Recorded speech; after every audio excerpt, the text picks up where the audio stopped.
We are live. What are we going to do this evening? But we are going to just talk Transformers. We have with us once again, I'm going to put up his volume a little bit. We have Mr. Aaron Archer with us. Hello, everybody. How's it going? And I figure we're gonna talk a little bit of some of the stuff that's been being announced online, some of the new Kingdom news, get a perspective. Also, a reminder that tomorrow is going to be the 18th anniversary of Transformers Armada. Transformers Armada made its debut on Cartoon Network on August 26th, 2002, 18 years ago. So let that percolate in your head for a bit.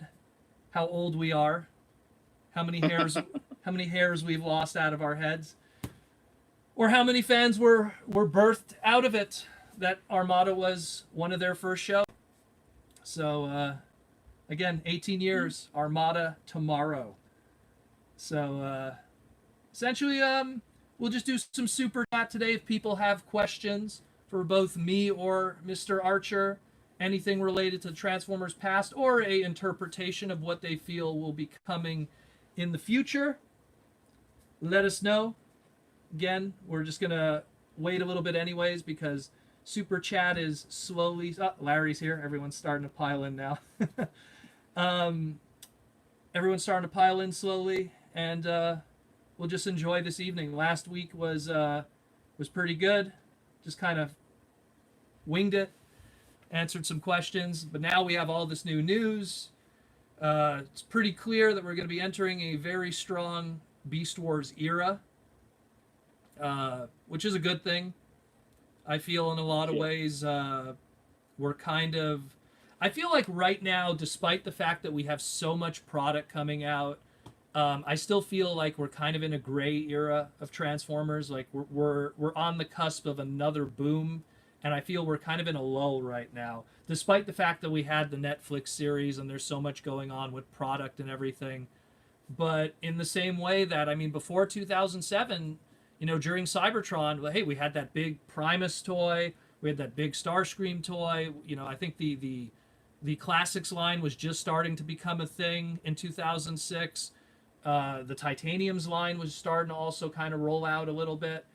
Like, there was a lot going on, but it still kind of was a gray area in Transformers until 2007 when it all just kind of exploded. And I really feel that potentially next year could be another boom period. I'm being positive here. I could be totally wrong, but that's kind of the way that I look at it right now. In a lot of ways. Well, I'd say anytime you take a turn, you know, it gives an opportunity to reset and get new eyeballs, get people paying attention again. So that's what Beast Wars was back in the day, a complete zag. To get new life into the brand, and yeah, it probably is time for that. And you're right, right before that, you know they're cooking up something big. So, well, especially you wonder what's where they're at with that. Especially with Beast Wars, like you look at it and you go, wow, look at the risks they really took, which they weren't taking risks because honestly, probably at that point with Kenner, Transformers was dead. You know, like if you're Kenner in 1995 and you're looking at, oh, look at these, you know, these Star Wars toys are doing great for us. That's making gangbusters, the power of the Force. And on the flip side, you know, you go ahead. Yeah. Well, like I think you're right. I mean, the play pattern was always going to be compelling, the puzzle play.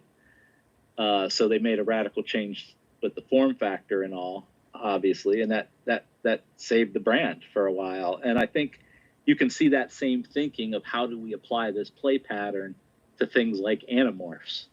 You know, that was the thought process then. We have this play pattern. How can we do it differently than it's ever been done? That's actually... And Beast Wars, its story won out, and it brought back, you know, a lot more than they thought, right? So they stopped with that after Animorphs, pretty much. But that was the same thinking. That's something that you just actually mentioned just now that really caught my ear. what was the story like with Animorphs? Like I understand, I know what the brand is. I have a lot of the figures of it, but how did that really come to the front door of Hasbro from a Scholastics book and TV show to really be part of the Transformers? Well, at least in a sub brand kind of way. Do you know any of that? In generality, I mean, I was a pretty young designer, so I'm putting pieces together. But Yeah, it was probably fairly around your time. We had a good relationship with Scholastic, from what I remember. I don't know why, but we also pitched like Goosebumps and things back in the day. Oh, really? So I know we were definitely involved with talking to them. I mean, they were a giant kids entity, and so there was always looking for opportunities.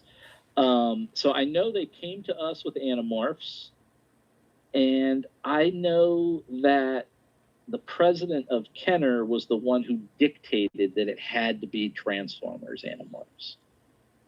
There were so many better ways to do that play pattern, right? Mm-hmm.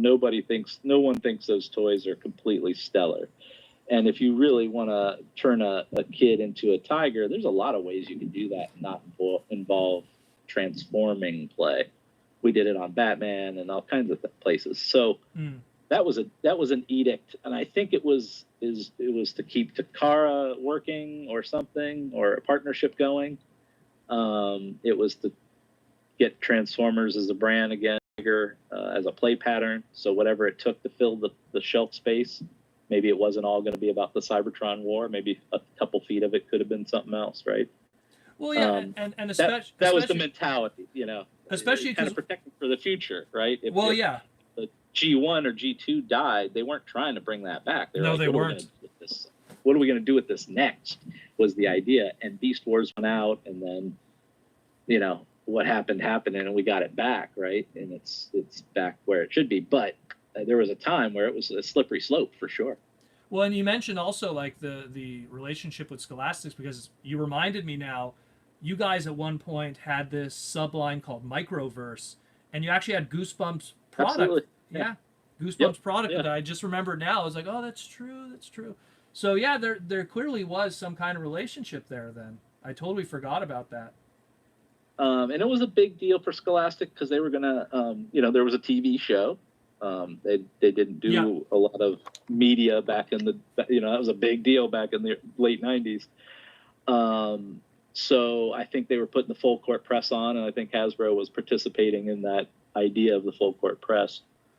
I think also because if I might have the timelines wrong, but I might be correct. Also, Goosebumps prior to the TV show of Animorphs also had released a show. I think it was Canadian produced. That's why I have such strong memories of this. And I think it was. Yeah. And that found success. And I'm pretty sure it was then Scholastic going, well, if the Goosebumps books have a TV show and find success, let's do this with our other well-selling property. I was knee deep in the middle of that world when I was leaving grade school, going into high school when Animorphs kind of just first hit as a book series, and it was extremely popular. It didn't really appeal to me. I was more of a comic book kid than I was a novel kid. But it's just I couldn't deny that people were really into it. And just seeing that being applied to the Transformers brand, I mean, well, at the end of the day, I mean, you can't see it on camera here, but I got a whole section of that section that's just dedicated to Animorphs, just because of that Transformer logo. I remember the team, definitely having a feeling that they were saddled with a tough ask, and that almost no matter what answer they had for the transforming versions of Animorphs, it was going to be a pretty awkward looking product. I remember that frustrating the team at the time, who was working so hard on Beast Wars to be better and better. Well, still to this day, the concept of a transformer that has a human element to it has still found difficulty. It didn't really. I don't want to say it didn't work with Pretenders, but I mean, visually, it's not what people think. Yeah, no, it's tough. I mean, it's a volume thing. So you look at you can do it.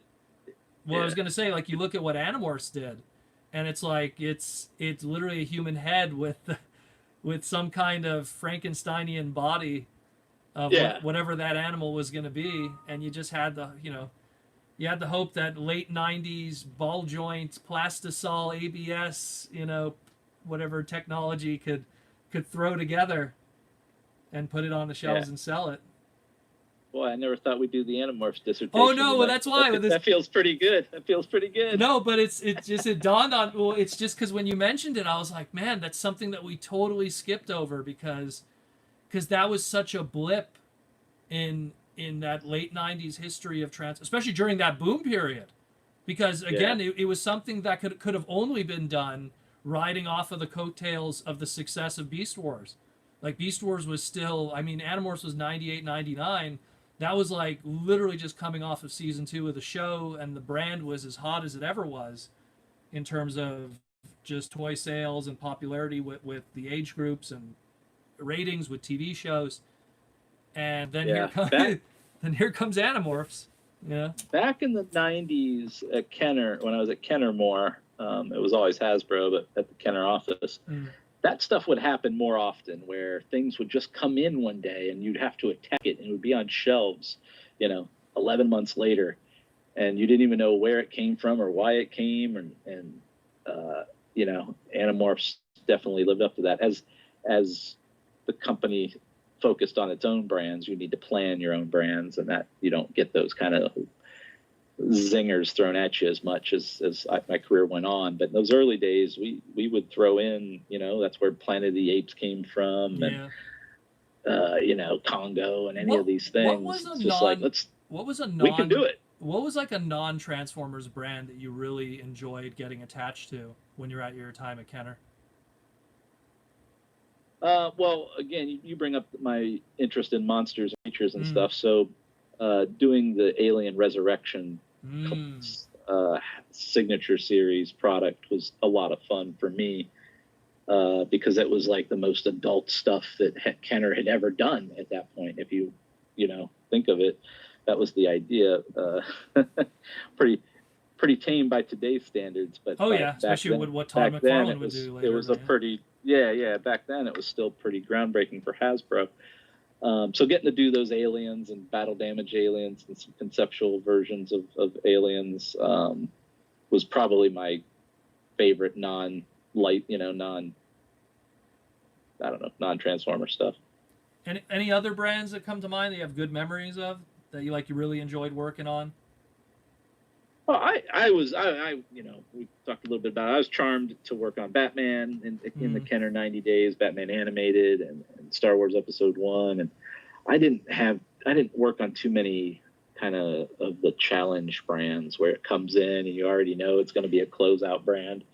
Those would be things like, Shrek 3 toys or, a shark's tail. Yeah, nothing complicated there. Yeah, you're just like, oh my God, let's just get it done and get out of here, because no one wants it, needs it, but there it is. So I was lucky not to do too many of those. We'll just jump through some questions we have here. One was, Aaron, what is your opinion of Autobot Megatron, which was something that was kind of becoming a thing in the IDW comics? What is your opinion of an Autobot Megatron? Well, I'm probably into it. I like the bigger story arcs where, characters can change their allegiances or thought processes over time. The old Magneto, Professor X kind of storyline stuff. So I'm not one, I've talked to you guys all about it sometime, but, I'm not one for necessarily repeating the same version of the story over and over and over. So I think it's cool when there's some interesting growth. Well, especially for me, when you look at the Transformers brand, especially in the 90s, and I almost attribute it to the fact that it was I don't want to say it was the culture, but it was what was being encouraged from a fictional standpoint, at least in terms of television in the 90s, was that it was okay to spend 7 years building up a story for an audience. And we saw that with the X-Men animated series, everything that Warner Brothers was doing with Batman. I mean, it's crazy when you think about Batman the animated series all the way to when it ended with Justice League Unlimited. You're talking almost 15 years of this nonstop story that's all connected. Yeah. And today it's like you can't give an audience, 12 months before you have to hit that reboot button and then go up, new group of people now watching. And I guess that works in Japan, where Japan is a little bit of a different cat, where they're used to their Power Ranger brand refreshing every year. They're used to their animes having a beginning, middle, and end. Where us as Westerners, because of our comic book world, I mean, the stories that we're reading today in X-Men are a continuation of what was started in 1963 with Stan and Jacques. It's technically all in that same bubble, where the Japanese world, Japanese manga has a beginning, middle, and end. It's very rare. I mean, there's a few outliers, and literally could count them all on one hand. But in general, nothing that was maybe 40 years ago or 20 years ago is still around today, telling its ongoing story. You inadvertently tapped into why the Unicron trilogy for the Western audience was one big series, kind of. And in Japan, it was just meant to be three completely different series for the most part, right? Well, even when the way that you like, if you look at Micron, which was known as Armada, Superlink, which was known as Energon, and Galaxy Force, which was known as Cybertron, even the way they were presented in Japan, even though the first two were technically connected, and the third one was its own entity in Japan, they were still presented almost as separate entities just for the audience, because of how, again, Japan's a different cat. It really is. Like it was different animation studios, so they weren't going to reference the other stuff. Yeah, Gynex to whatever was the other one they did. Zebek, I think, was the other studio that they did with. I forget what it was, but either way, like it's such a shame, because that era in the 90s where there was such this encouragement, and I found that with Beast Wars, it was kind of like, because when you think about it, it was going to be Beast Wars into Beast Machines and then continue on with technically Transtech. That was supposed to be the continuing of it. And when you think about it, Beast Wars 96 to 99, Beast Machines 2000 to 2001, and assuming Transtech was going to be, let's say, a minimum, even in the face of failure, minimum of a 1.5 to 2 year brand, that would have been, a good stretch of almost 10 years of an ongoing story in Transformers, which today is almost unfathomable with anything. In the face of success, stuff gets discontinued. In the face of failure, stuff gets discontinued. One of the things that my boss, who had worked on Beast Wars, and I, as we moved forward with Transformers, we could never get back to. You remember how long some of those toys were on the shelf, and not because they didn't move, but because those were the main characters in the show, and they just kept in the assortments for a much longer time period. And they were selling some of the main characters 2 years after an initial launch, which is, you can't do that today. No, you can't. Well, especially with Walmart. Not without some special packaging shift and a color deco and a BOGO and this, that, and the other. But that was one of the things that was a benefit to Beast Wars, is that because it kind of was a methodical mover in the show development and re-airings and everything, and then VHS a little bit, they could sell these products for a much longer period and build up, excitement for them. Well, Beast Wars also found, again, it product of a different time. Today we talk about like reruns, like what is reruns today when we have a Netflix era and streaming services. But Beast Wars was a very rerun successful show. I hate to use myself as an example, but anyone who lived in Canada, that show played on YTV nonstop, to the point that it finally, I think its last breath was they put it at an 11 o'clock at night time slot every day. And this is 2004, I want to say, which shows just because the ratings were there. They didn't want to take it off the, like, completely out of their lineup on YTV, the number one, like, YTV, for Americans who don't realize, that's the Cartoon Network, that's the, you know, the number one kids network in Canada. It was just huge. It was the network for Canada. Yep. And to have Beast Wars be in syndication in some shape or form Monday to Friday nonstop until literally 2004, 2005 was a credit to how successful Beast Wars was from a rating standpoint, and just how it worked with fans and character development. And yet we look today, and it's like, here's Cyberverse, the new series. We're going to give you 3 seasons, which just flew by. Like, it didn't, you know, when you think 3 seasons, you're thinking 3 years. No, it was 3 seasons in a year. You know, that's just how that's how they package it now. That old school model of whatever number of episodes, or that's just gone. You know, whatever we want to call a collection of story is a series now. Yeah. Well, now it's like they call it chapters, or, you know, whatever they want to call it. I mean, that's again another thing that Japan never adopted. You know, us as Westerners, we always say, oh, season 1, season 2. Japan, no such thing. There's no season 2 of Dragon Ball or whatever. It's all just, this is what that story is. Yeah. If it continues, it does. If it doesn't, it doesn't. And if it continues, we just continue it.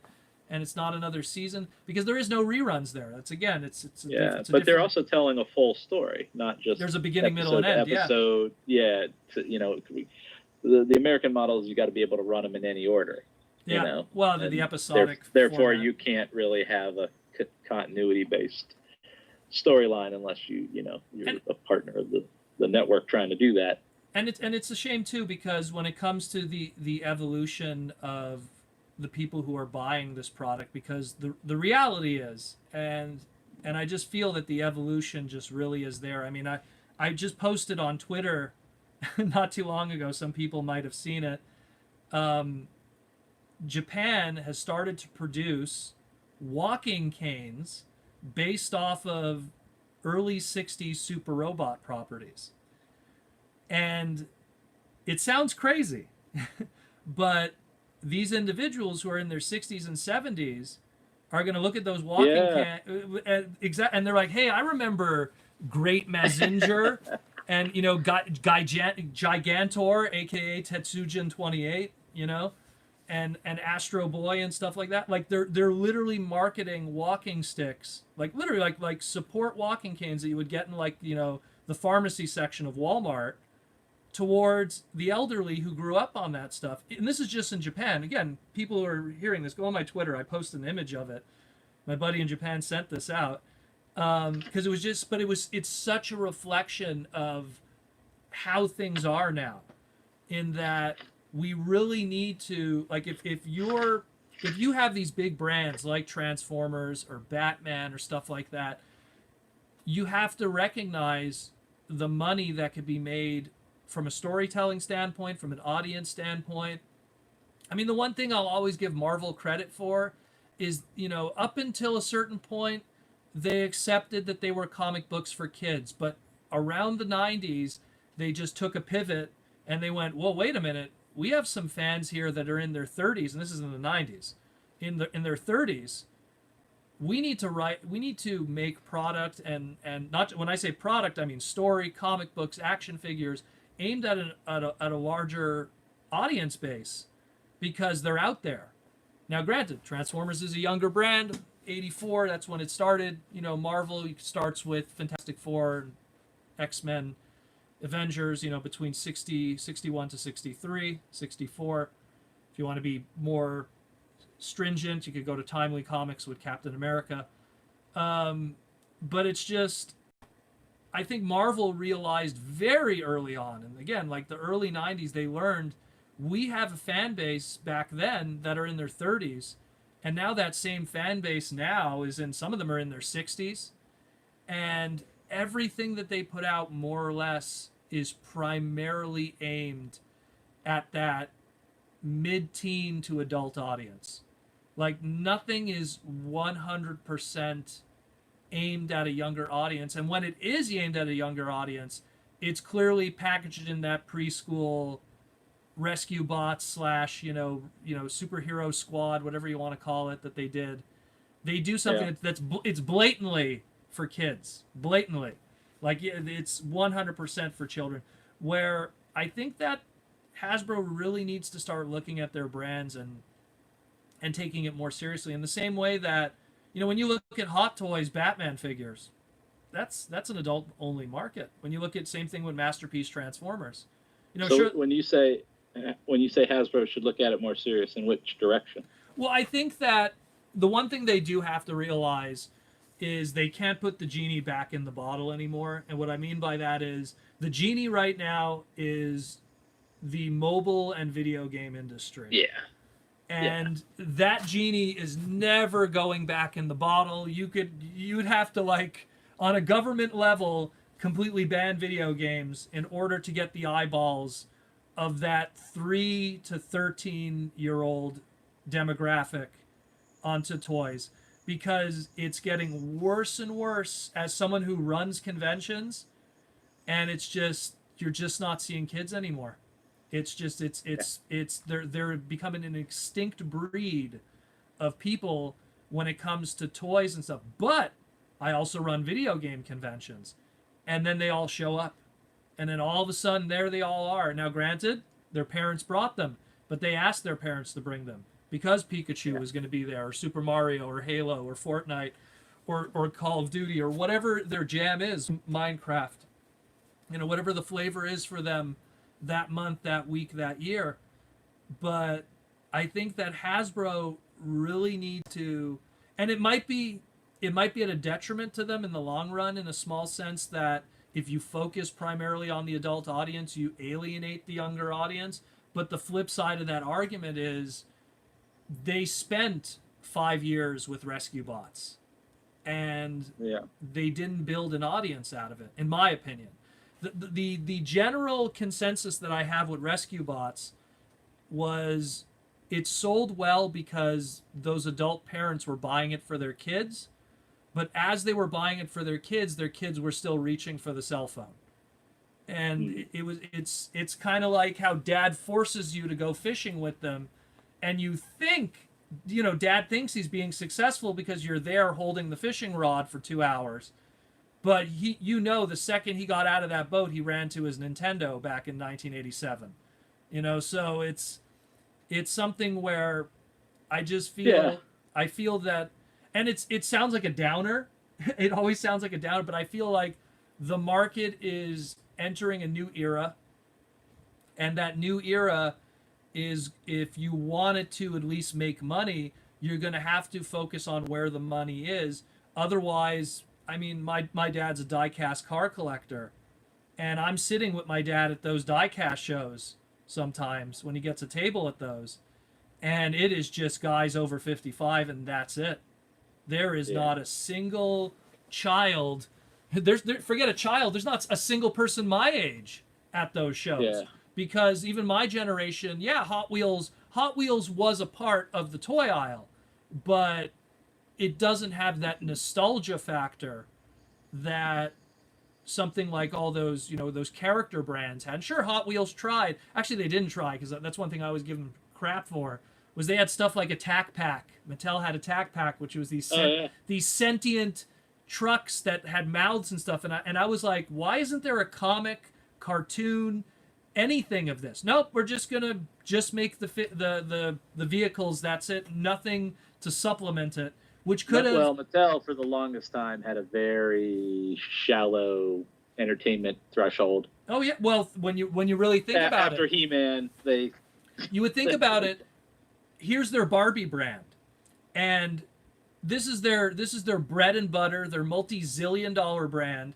And between 1986 and 2000, when they finally signed a contract with Mainframe Entertainment, there was no Barbie fiction.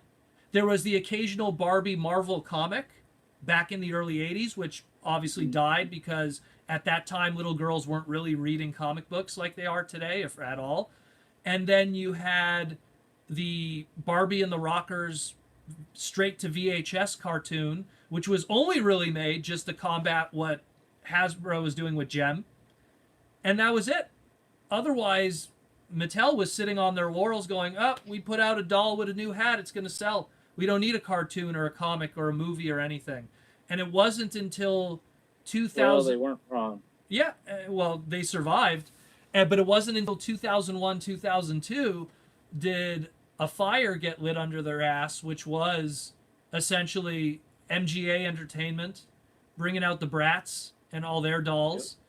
Yep. And then them going, uh-oh, like, this doll line has a show, has a cartoon, it has a web series, and girls are responding to this. And it's the same way that you got to look at your audience and what works and what attracts people, and you just got to kind of, I don't want to say double down on it, because you got to always think about the future and spread it thin. You know, it's like, I always feel like you scoop out, you know, a glob of butter on your butter knife, and you have to spread it thin across the bagel, because that's all you got. Or well, there's a little bit of inside baseball. Yeah. The Rescue Bots project was one that was a lot of back and forth. What should it be? What could it be? And you know, it doesn't. My attitude was it probably should be something fresh and new, so that a kid can attach to it. You know, because the problem with it is, for me, if you're not already into Transformers or that style of storytelling, good guy, bad guy teams, you know, that kind of thing, cadets and senior people, you could tell any kind of story and have transforming play for young kids. And they kind of fell into G1 light, for lack of a better way to describe it. And from there on, to me, it was just like, okay, well, I'll just go to the big boy brand. Well, versus, you know, they could have done something radically fun and new and appropriate, and maybe that's a whole new segment now. That's its own thing. Well, one thing that I think that they forgot when they did the Rescue Bots brand, and I understand that the audience that was aimed for it was more that preschool, that 0 to, like, let's say 5. Well, also, before we go too far, don't forget that the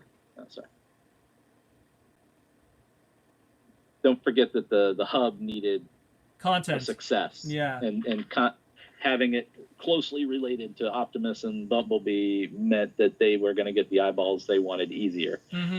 So you know, those are decisions. Oh, I'm pretty sure that. Yeah, I'm pretty sure that was a major factor too. But it's more so from a creative standpoint. For years, the toys that were bought by the adults were also coveted by the children. Like when you went out and bought a Power of the Force Luke Skywalker as an 18-year-old collector, that same Power of the Force 3-inch, 5 points of articulation Luke Skywalker was also bought by a 4-year-old. Like there was that same world that existed that moved product, and the second that separation was created, where it's like, this is going to be for you now, and everything else we're going to do for the older collector. And Hasbro many times in presentations and stockholder meetings, they constantly always show this graph where it's like we have the preschool demographic, the young collector demographic, and then the old hardcore collector demographic. And I get that, but at the same time, I find that they invested a lot of money in an area that on paper it did make sense. Okay, we're going to foster this younger audience, and hopefully this younger audience will grow into toy collectors of the next generation. Hopefully we're giving them their first cigarette, and they get hooked. But, Can I pitch an idea? Go ahead. So this is off the top of my head. This is nothing that was ever discussed, talked about, comes from the vaults of anything. This is off the top of my head. I can imagine a different scenario where you say, all right, we're going to create a transforming line for young kids. What are they into? And you do some research and you find out, going on journeys and investigating topics and learning things. Okay, there's some sort of science vessel. Okay, these robots are going to land on a planet with all new flora and fauna, and their boat transforms, and the people on it transform, and things they encounter are going to be different types of transformers, whether it's transforming flowers and bees and rocks and all the fun stuff, right? And you could tell a completely different Discovery story with fun things to transform, and that could have gotten, in my opinion, could have opened up new avenues versus the Cybertron War light. You know, so that's where my mind was always pushing. Like, let's tell an original story for this younger audience. And it's funny because, like, what exists right now within the Hasbro bubble, which actually is making them money, is what has Hasbro always done with the Transformers brand? Take a step back, look around. Oh, what's selling with the kids right now, and try to kind of emulate that. Sometimes they lead the way, sometimes they follow the way. And when they did the BotBots line, which was them looking at Shopkins, them looking at Grocery Gang, and how well that was selling with that younger demographic, I'd say like the 5-year-olds to the 7-year-olds, be it boys or girls. BotBots really was Shopkins Transformers. Blind packed, little simple, you know, cutesy little kind of stuff. Collectible. Collectible, tradable, and BotBots right. Even if you buy one pack, you're going to be happy with what you bought. BotBots right now, I actually had this discussion a couple of days ago. BotBots right now has over 290 individual figures. 290 to collect. And then they redeco all of them? Oh, they redeco them like crazy. That's where the 290 comes from. Okay. It's not 290. They'll take a slice of pizza and then they'll repaint it. Now it's a piece of pie, and then they'll repaint it again, and it's a treatza. It's a piece of cake. You know, they'll take a hockey puck and they repaint it, and now it's a Roomba. You know, like they're very creative over there. Whoever's working on BotBots, they got a tip of the hat from me, because there's a lot of and it's all original IPs. Not a single one of them has an Autobot or Decepticon name that's come from the past.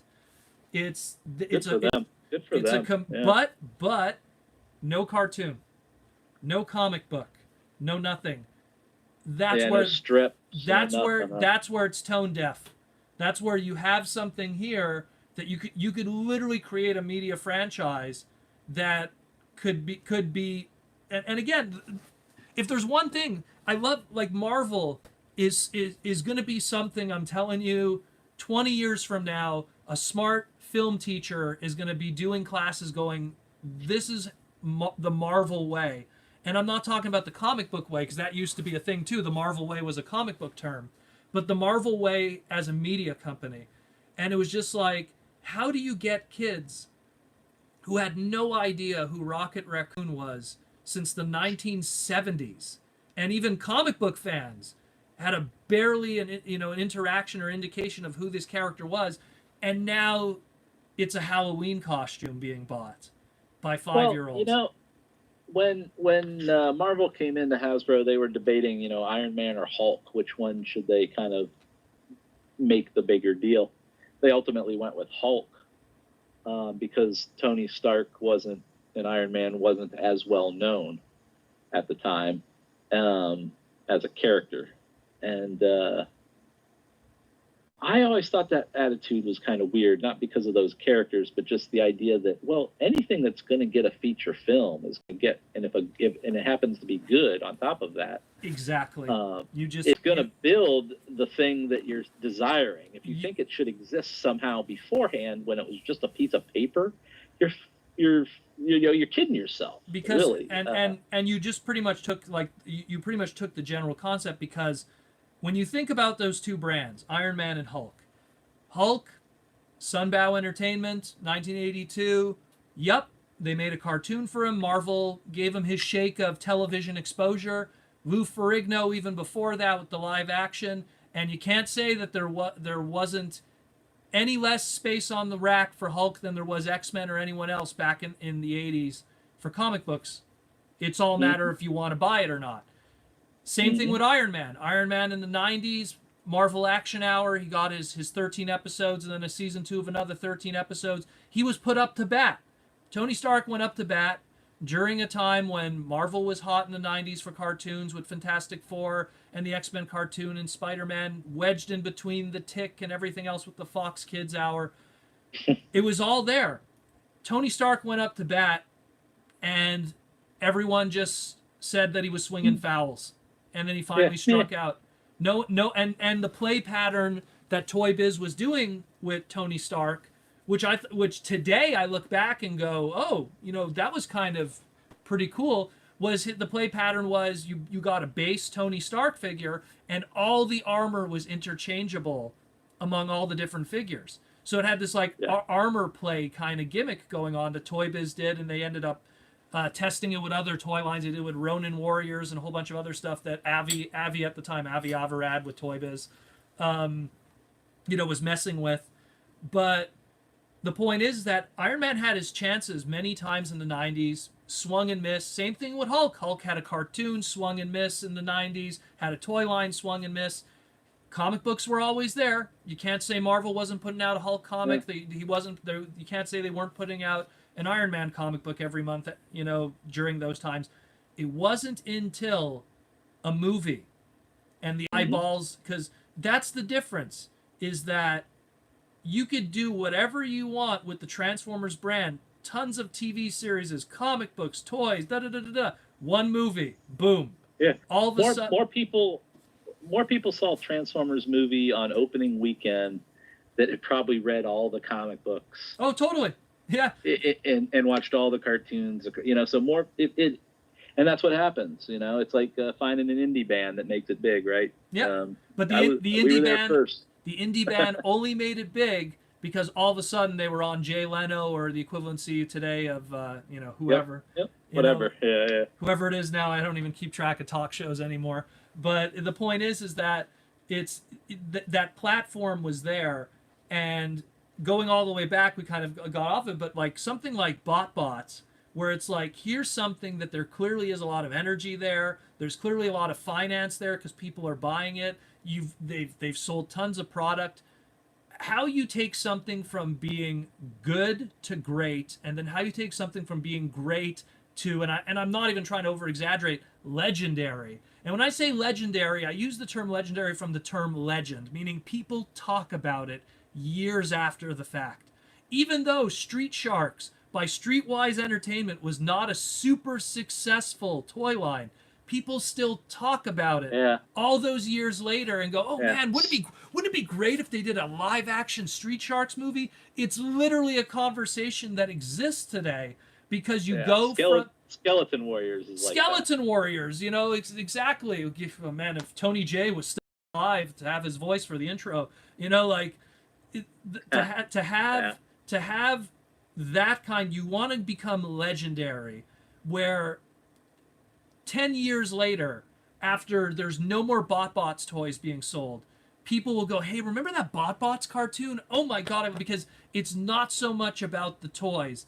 It's the toys with the comic. You got like in Japan they call it the triple threat, where an actor becomes a singer and they become like a content creator, and they always do that where that's what they call it, an idol. They usually do it with women over there. but in America it's the same thing. You got to have the comic book, you got to have the cartoon, you got to have the toy line, and you got to tackle those three markets. Now today, comic book market isn't as important as it is. I hate to say it, but that's just the reality of it.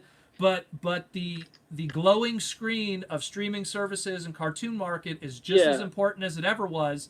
The movie market is the new, like, to me, I feel the TV screen has taken the slot of the comic book slot. Now it's the lesser one. The movie one's the important. And now what you do is you do a TV series, you do a movie, and you do a toy line. And if you get those three, you're going to become legendary.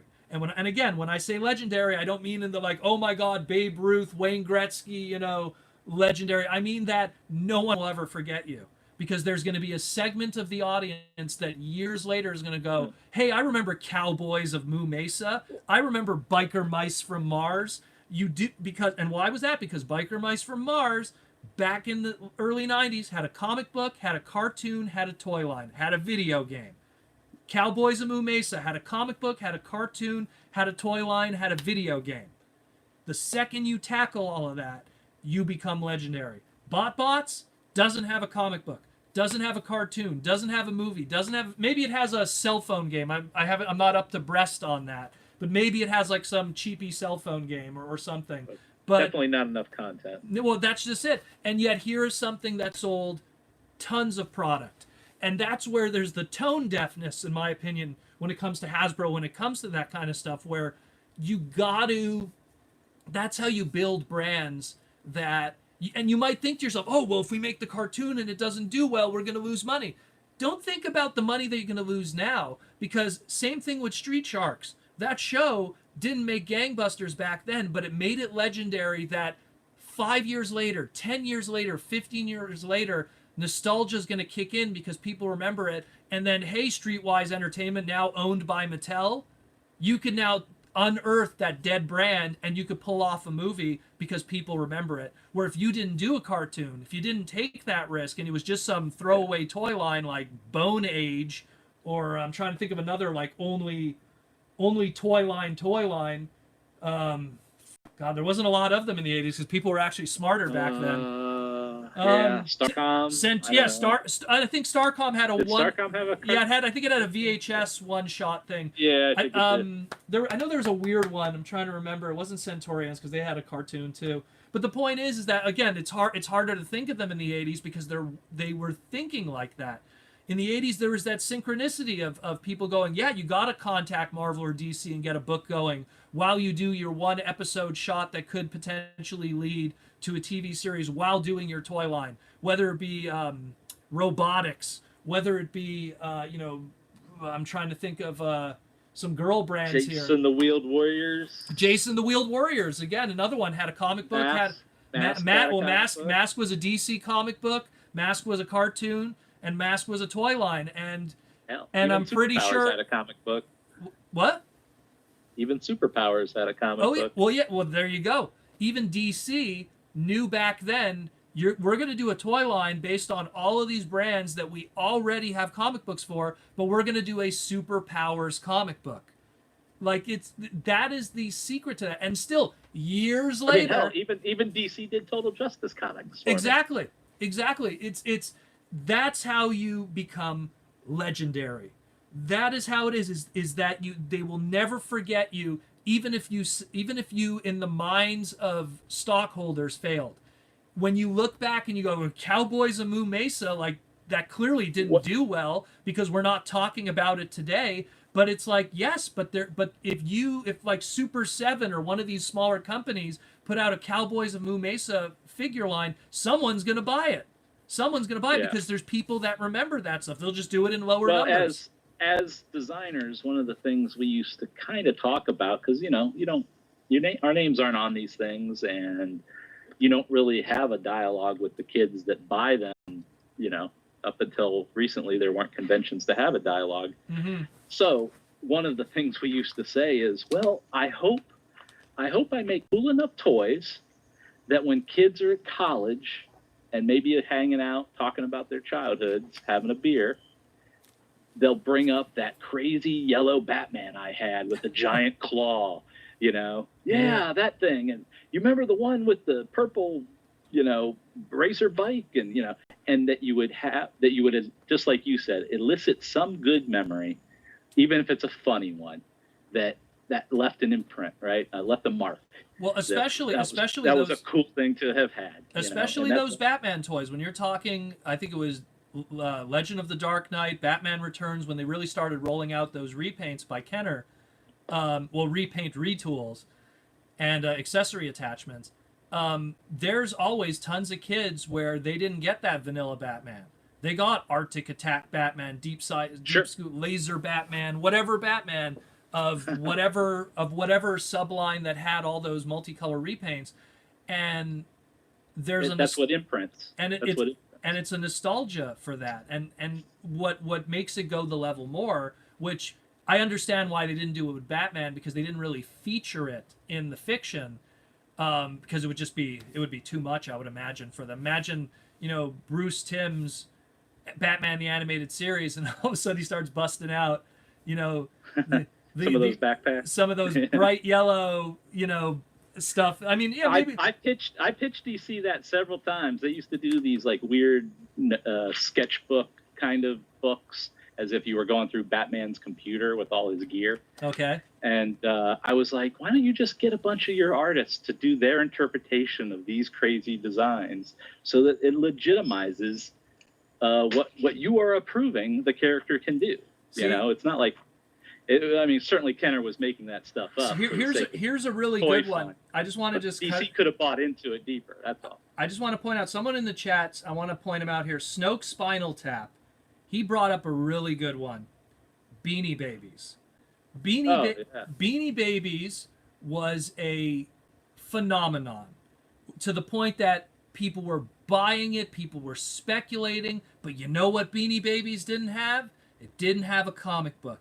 It didn't have a cartoon. It didn't have a movie. It didn't have characters. So now, 30 years after Beanie Babies practically took over the world and Ty made billions of dollars off of the foolishness of people, no one can look back and go, hey, remember the Optimus Prime of Beanie Babies? Or the Bumblebee of Beanie Babies? Or the Megatron of Beanie Babies? Because there was none. And that was the big mistake, is when you have this property that people are lining up outside of Hallmark to get, and you're not even thinking to the next stage to make it legendary. Now Beanie Babies, if anything, is a warning to people. That's what we use it as today, is in the toy collecting community. We look at some lines, and like we look at pop vinyls, and we go, that's going to be Beanie Babies. Now, I don't think pop vinyls will be like Beanie Babies because they have that legendary status attached to it. It's based off of pre-existing brands.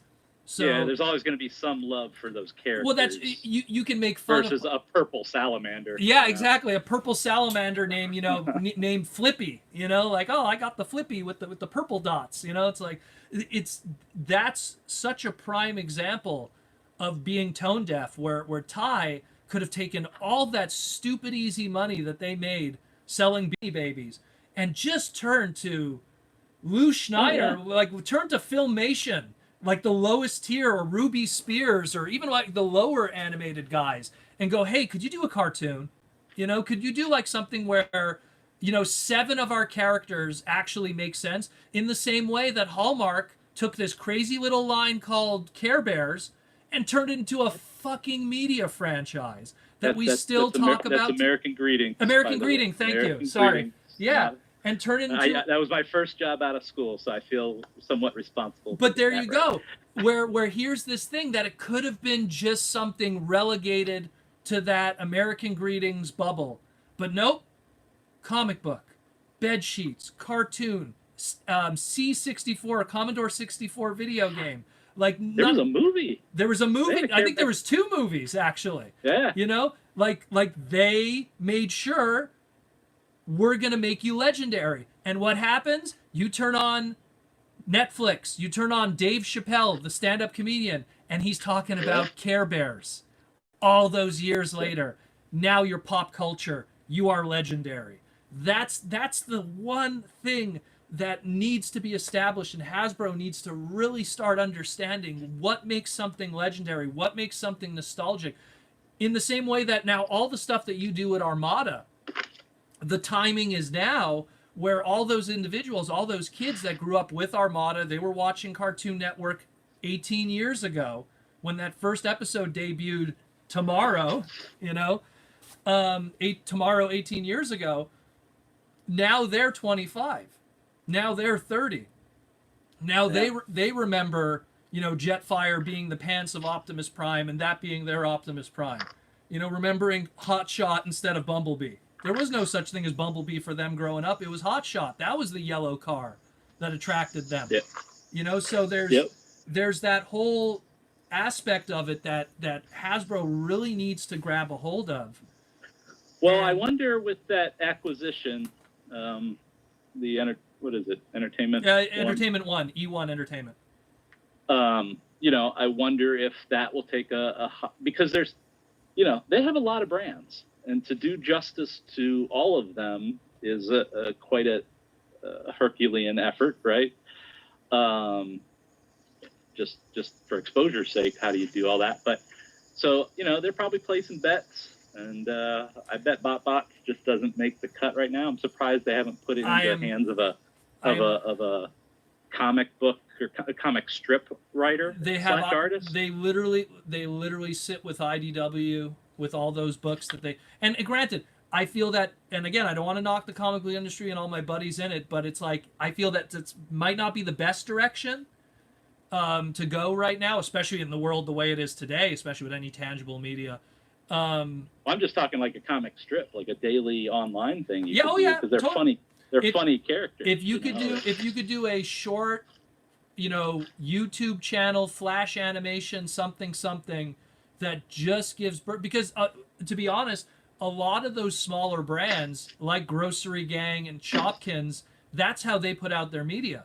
They make these small little 7-minute. Oh, that media is terrible. It's terrible. It's terrible for me and you. Terrible. It's terrible for me and you. But when you're a 5-year-old kid, my daughter watched it. Yeah, exactly. Yeah, that has no idea what is Shakespeare and what is garbage.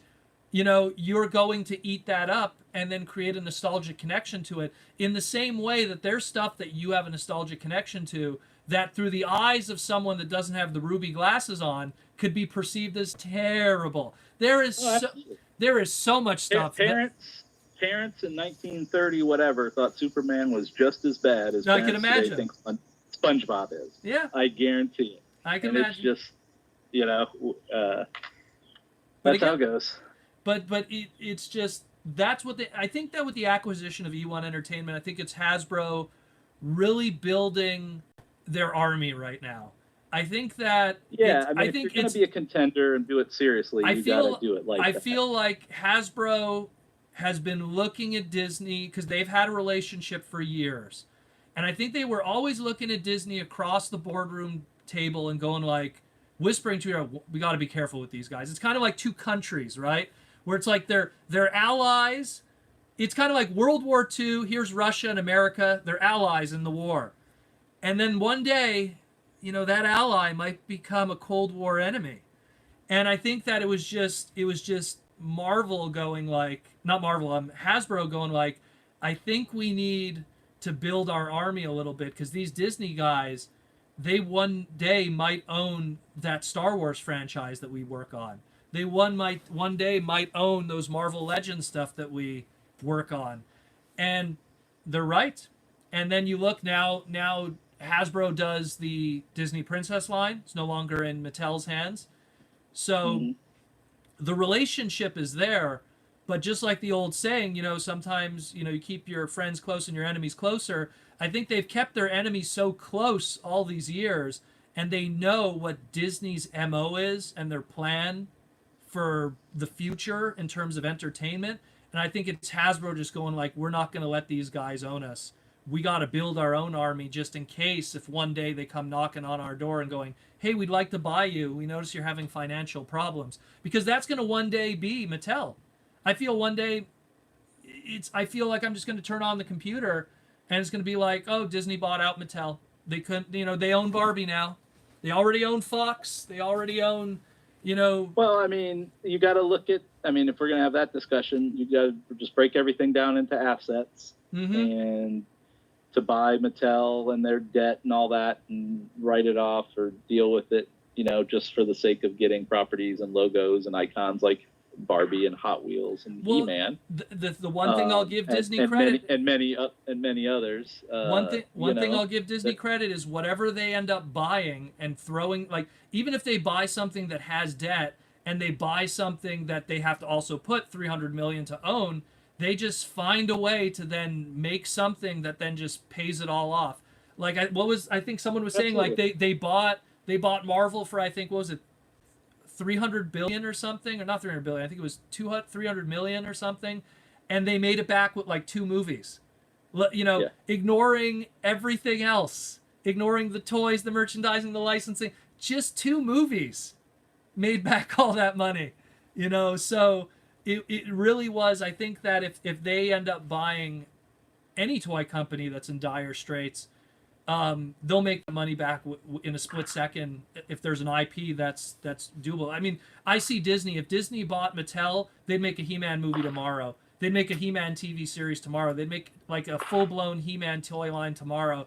They'd go balls to the wall. Yeah. Right away. They'd put He-Man in the Marvel Cinematic Universe just to give him a leg up. It's the safest, kind of sci-fi monster, kind of crazy property out there that, needs a rehaul. It's overhaul. not only that, He-Man is one of those properties that would not have the growing pains that a G.I. Joe would. He-Man is one of those properties that doesn't have the growing pains that Flash Gordon or Dick Tracy or some of those other Rogers. ones. Yeah, Buck Rogers. Buck Rogers is pretty straight, but Buck Rogers too. Buck but Rogers pretty much. It's also relevant for today. All those other ones we're bringing up are not relevant for today. At least He-Man you could turn that into a lot of things. He-Man is already Legend of Zelda. He-Man is already, Dungeons and Dragons. He-Man is already Magic the Gathering. All these brands that succeed very well, except you know what He-Man is? He-Man. So it already has its own clout. It already has its own unique characters. So it does what's already successful in the same way that, like, G.I. Joe on paper should be successful in a world where kids like Call of Duty and Fortnite and stuff like that. But it just doesn't. G.I. Joe, bless it, man, but it's just not finding an audience. It really doesn't. It's almost like G.I. Joe's been relegated to a visual brand, not a story brand. I look at G.I. Joe now the way that, unfortunately, Thundercats is kind of being handled, where Thundercats is a memorable logo. Everyone remembers that logo. Everyone remembers the sword, Lion-O, Thundercats, ho! They remember the song. And then I'm with you. And then when you dig past that, that's where you get lost. And I find with a lot, and I'm not saying me personally because I'm a big effing dork and I know all of that stuff. I know beyond that, and but I feel that when it comes to the common casual fan, they remember the Cobra Commander, but they don't really remember an episode. They remember, Snake Eyes, the dude who don't talk, that's the ninja dude. But they don't remember an episode. People need to understand that the Transformers 1986 movie was a theatrical movie that, even though on paper it failed, was still remembered fondly by many people, and still talked about heavily to this day. The G.I. Joe 1986 movie, on the other hand, by Flint Dille and Buzz Dixon, was not so much so remembered by anybody. Still a man. Yeah, exactly. No one, but that's the thing. Us big geeky guys kind of remember that stuff, or remember it because it's just a part of our pop culture obsession. But a lot of people don't. They don't remember. Hey, I'm the guy that thinks Cobra Law is awesome, but again, I'm the monster guy, right? Well, there you go. Well, that's more your jam, But it's totally my jam. So secret reptile society under the Arctic, sign me up. But the thing is that people always want to say, oh, it's the problem with Joe is because you also have the two divided camps. Some people want the army stuff. Some people want the sci-fi stuff. Look, Transformers is in divided camps too. There's a lot of the Truck Not Monkey world has existed for years. And if anything, the truck world found its success and made its millions, and the monkey world exists and was successful and made its millions. Where with G.I. Joe, it's like that army world was relegated to the comics. It made its money, but that's the reminder. Well, it's comics. Can we talk a bigger thing? Like, some of these stories are of their time and place, and they say what they have to say. Mm-hmm. I'm not saying that in the case of entirely G.I. Joe, but in the case of the G.I. Joe we think we all remember, it was of its time and place. Like, it can't really work today. And it makes these things tricky. Like, some brands need to disappear for a while and only come back if they're relevant. I'm reminded of The Watchmen. And in the story of The Watchmen, they talked about how in The Watchmen's world, because superheroes were real, fiction was about pirates. And so it's the same thing. In a world today where terrorist organizations are a real thing, and American pride in a globalized world is not as strong as it was in the 80s. And you know, that's a whole other debate I don't want to get into as a Canadian, especially, you know. Well, sure, But we all see. I mean, yeah, no, but is. I'm just saying, like, I almost feel like even though I have my opinions, it's still not my place. But I'll let people percolate in their own mind of what I'm trying to get at, and they could come to their own conclusions. But that being said, The Watchmen showed us how in this world where this exists, you can't have comic books in that world be talking about superheroes. And that's what happened in The Watchmen, where because superheroes were real, comic books talked about pirates and high fantasy and stuff like that. And it's the same thing here. G.I. Joe in the world today has to really become something else in order to even exist as a brand. And the sad truth is, G.I. Joe has to be something that it's G.I. Joe in name only, and then maybe the iconic characters in name only could be there, but you gotta overhaul But them. I don't know, man. I could make the case that in the modern world and the jingoistic stuff, even the words G.I. Joe become kind of not worth trying to climb that hill and conquer it again, even if you could. Well, that's the problem too. It's also grounded in its name. Yeah, and we do live in a global world, and a lot of people have been displaced by strife and gun violence and everything else. So there's there's so much you could pile on. It's no surprise that the more escapism kind of mediums are the ones that people lean on. However, somebody. Go ahead. Go ahead and say. Sorry. Somebody in the stream mentioned Kojima could do it, and I don't disagree there. Well, again, the one thing they say Kojima, but again, it's a video game medium. Video games. Well, but that could be the thing that lights it up. Totally. But maybe it should be a movie. Maybe it shouldn't be a storyline. That's where we then go back to even the Transformers brand when you guys started with the War for Cybertron video game, and the difference between, and that's a whole other topic. I'd love to discuss it, but the one thing with the War for Cybertron video games was it was the first time you took an established brand and you made a video game, but the video game wasn't based on something in the brand. In the sense that you make a Beast Wars video game, it's based on a pre-existing show, toy line, yada yada yada. You make a Animorphs video game. It's based off of a show pre-existing, or Men in Black, whatever. Then you take War for Cybertron, and it's not being based off of something that's come before it. It really, if anything, was its own thing and its own starting point. Then you bring in High Moon Studios. You bring in a very talented group of people that had a lot of drive and were personally fans of the brand. And this AAA game comes out, and it created a whole new audience. Granted, timing was great. What was it? I think it was 2010 it came out. So, 1 year after Revenge of the Fallen. Yeah. So it couldn't have been any better in terms of the boom, as I like to call it, of Transformers for timing. But it put a lot of eyeballs on the brand, made a lot of people, whenever you take something and you make that the focus of your San Diego Comic-Con, in the case of 2010, it was obviously War for Cybertron. You took that Bruticus and you're like, hey guys, look at this. We're doing combiners, which at the time was still a special thing. Yeah. Well, I don't think it was. I don't know. The way you describe it seems a little more groundbreaking than it was. It was kind of like it was kind of like mining that early episode of episode 1, right, of the G1 series. What you got for much more content that existed. What got them off the planet? What was I've talked about at times how one of the issues was the Autobots versus the Decepticons.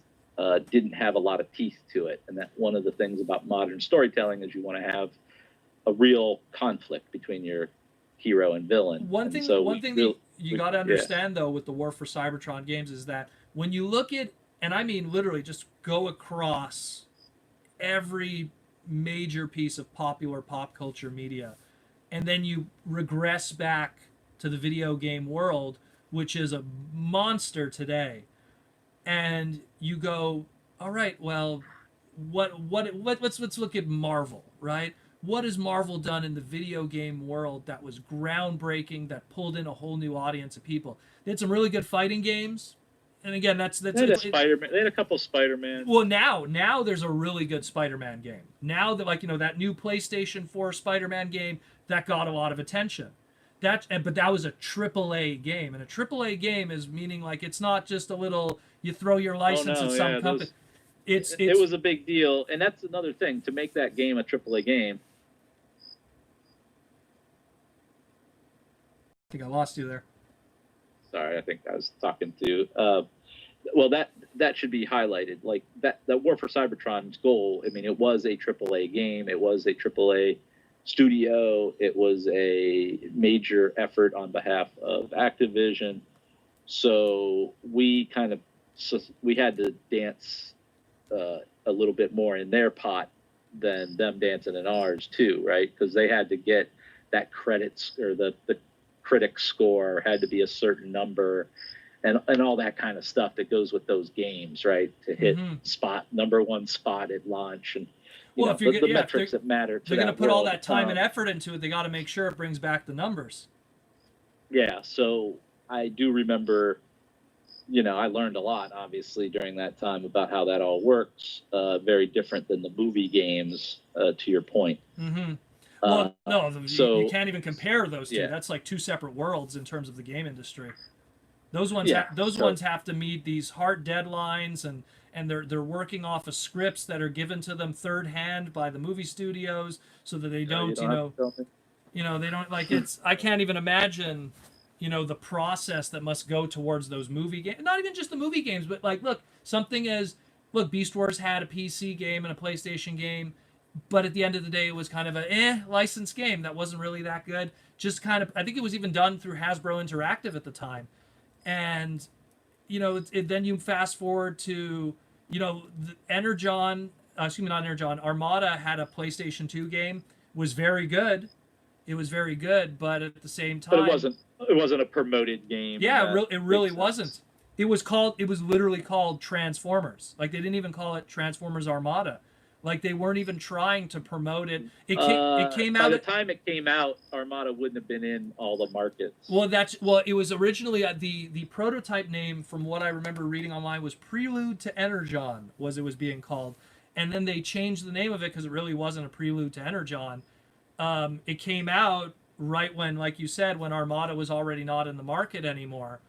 Energon was kind of around the corner, I believe, at the time. It was 2003, I want to say. Yeah, it was. And, again, it didn't get enough promotion. It was just called Transformers, which really says a lot. Like when you're just calling it just a straight up name, it means pretty fun game for what it was. Oh, it was a great game. It looks good for Armada. When it came out at the time, it was the best Transformer game ever made. And I've done panels at TFCon. There was a lot of Transformer games that have come out up to that point. Mostly on the Japanese side, a few Commodore 64 stuff here and there. There was a lot of games that have come out after that, but at the end of the day, they were all licensed games that have varying success because at the end of the day, they're licensed games. Look, just last weekend, the Cyberverse game came out from, I think it was called All Right Games or whatever. So they put out their brand new licensed Transformer Cyberverse game, and at the end of the day, it's something that's like a cell phone game. It's just very simple, pick up and play, not really anything too cerebral, and no one's going to really talk about it in a couple. But War for Cybertron was a game that it had a community. It had that's a shame that's all shut down and everything now. Exactly. That's something that's why you want to create games like what Grand Theft Auto does, and a lot of these, like League of Legends. You want to create a game where you build a world and a community, and then you bring in a whole new audience that never picked up a Transformer toy, never read a Transformer comic, never watched a Transformer movie, even though that might sound crazy, but there is people that just hear secondhand, oh, those Bay movies are terrible, and they don't watch them.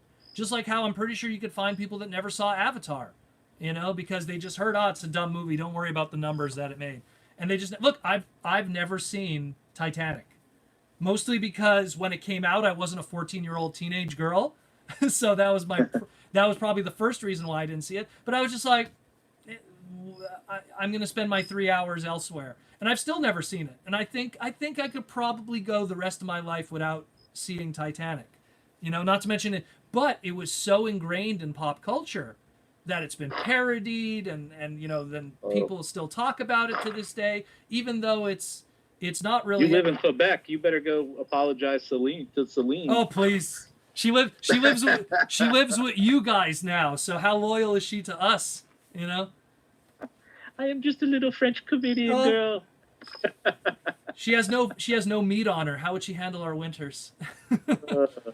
Anyways. So are there questions we should talk about? We've been in the we really went deep in. Let's see what we got questions. You know what, guys? If you asked any questions before, because for me to scroll up, it's going to be nuts. Throw us some questions. It could be modern stuff. It could be stuff aimed at Aaron. Yeah, I saw there was a few, but I just didn't have time to really interject a lot of them. We have like a bunch of people in today, so just throw them at us, guys. I know that someone asked. I remember seeing it, but it was like the beginning of the chat. Someone asked something. Oh, here we go. Hey, Aaron, would you ever design a transforming figure for third party? And if so, would you do a new take on an existing Transformers character such as TM2 Rhinox or pre-Earth Armada Optimus Prime? So would you ever design a? So pretty much what he's asking: would you ever design a transforming figure for a third-party company? I would design transforming robot ideas, but I wouldn't do a Transformer Hasbro character in a new form. I'd create something from scratch if somebody wanted to work that way. But I'm not so much interested in redoing characters in a third-party sense that I already had the opportunity to work on on Hasbro's side. So especially you're one of the. But transforming robots is cool. You're the guy who played for the NFL, and now someone's coming to you and saying, "Hey, do you want to play for college football?" It's like you kind of want to play for the NFL. Yeah. Yeah, I already got to work with the legitimate side of those characters. Why would you want to go otherwise? But I will say I got to invent a lot of characters, and if somebody wanted to work with me to invent a new transforming type character, yeah, that'd be fun. Absolutely. And yeah, it might be beast related, might be something, even more radical. It would always be great if you came back to, the table one day. Who knows what the future will bring? That's what I always say. Yeah, exactly. Beta Whopper wants to know, what is the rarest thing in your collection? I'm going to ignore it for me for now. Let's ask you. What is the rarest thing in your collection? It doesn't have to be toy. What is something that you collect that's the rarest thing, would you say? Wow. I know you own a lot of original art, so that's already an item. Yeah, I got some real original art that's pretty cool. You got some dead I have the second generation Catwoman design that Bruce Timm drew. So there's a shot, if you go online and type in Bruce Timm Catwoman with whip in the more Tim Burton kind of black outfit. I have that sketch. Interesting. So that's probably one of the cooler things I have, although I have a Frazetta and some other very cool things. But as far as people would know, that's rare. It is probably my art, which is one-off, obviously. I don't know. I have a... Well, it's no surprise that someone who is an artistic designer is going to have that kind of stuff as some of his rarest stuff. So it's not a surprise. Books, I got some rare books, stuff like that. But yeah. For me, I don't know. a lot of prototype stuff. I'll just pick one. Masterpiece MP09 Rodimus. I own the prototype. We'll go with that. I have a prototype Hall of Fame, Transformers Hall of Fame trophy. Oh, that's probably worth a ton. That's something I would love to get 3D printed. Well, it is actually a 3D printing. Oh, okay. I would love to get the CAD of that. That's what's funny. Just make one. Just make one for myself, soda. and then have you present it to me or something. Yeah, right. Where are we at here? Tell them about your Discord. Explain to. Okay, thank you, Symbiote Studios. We have a Discord. I'll post it in the description and the links when we do the re-upload. Did you see Target's website had shipping on Thundercracker and Skywarp? Yeah, they're doing reshipping. Also Amazon.com for people that are listening. Let's see if we have any more. I'd like to hear Aaron go through the toy prop process, but maybe not today or for Patreon. What do you mean by that exactly? Honkai hobbies. What would you like to know exactly? We'll follow up that question. Yeah, that would be a good long form topic. Well, that's something that that's something that's always fun to discuss because I got to experience that a lot working with third party guys and back in the early 2000s working with bootlegging guys.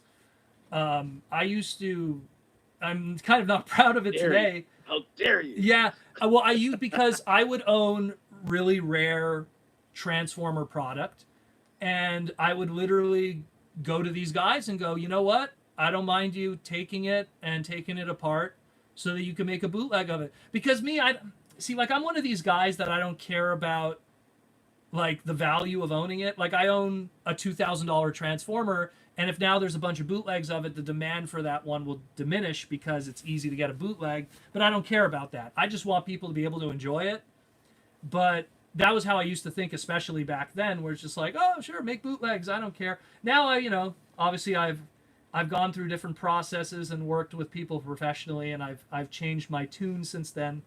But I still have a very kind of free-thinking kind of mentality when it comes to that a little bit, especially with the 3D printing world and all of that. But working with third-party companies, especially, I got to really understand all the process and engineering and making the figures and factories and the creation and what's going on in those factories on the after hours, all the crazy stuff that was going on there. And you probably know exactly what I'm talking about. For Aaron, was there any inspiration behind the color scheme of Energon Unicron? So he's referring to the Supreme Class Black Repaint Energon Unicron, which was Wave 1 of Energon. 2000. The big one, right? The big one, yeah. Supreme Class. Yeah, that was that with the green accent. Yeah, I'm gonna try to get him in shot there for people that was all Eric Siebenahler. I honestly can't recall what our thought process was on that one. Was it what? Well, let's ask this: was it a story-driven one because it's a quote dead Unicron at this point? Kind of. I mean, it had that green grid pattern like on it, like he was breaking down like a Borg ship or something. Yeah. You're right. I see. And so I think that is what that's meant to represent. But that was all Eric's deco. I did the first one, and then he did the follow-up ones. Is Eric mostly a deco guy, or is he? Well, obviously he's done designs for stuff too. No, that'll be a story, probably a deeper story for another time. It'd be great to get him on board on some of this, but that would be cool. As we built the brand up with RID and then Armada and planning on Energon, the intensity of the focus and the amount of product and kind of people paying attention kept growing and growing and growing. So when Eric came on board first as a co-op and then as a new hire, he was more particular characters I couldn't get to or deco I couldn't get to, so he was kind of like my ninja. It's like, I don't want to do this Laserbeak character. Eric, knock that out.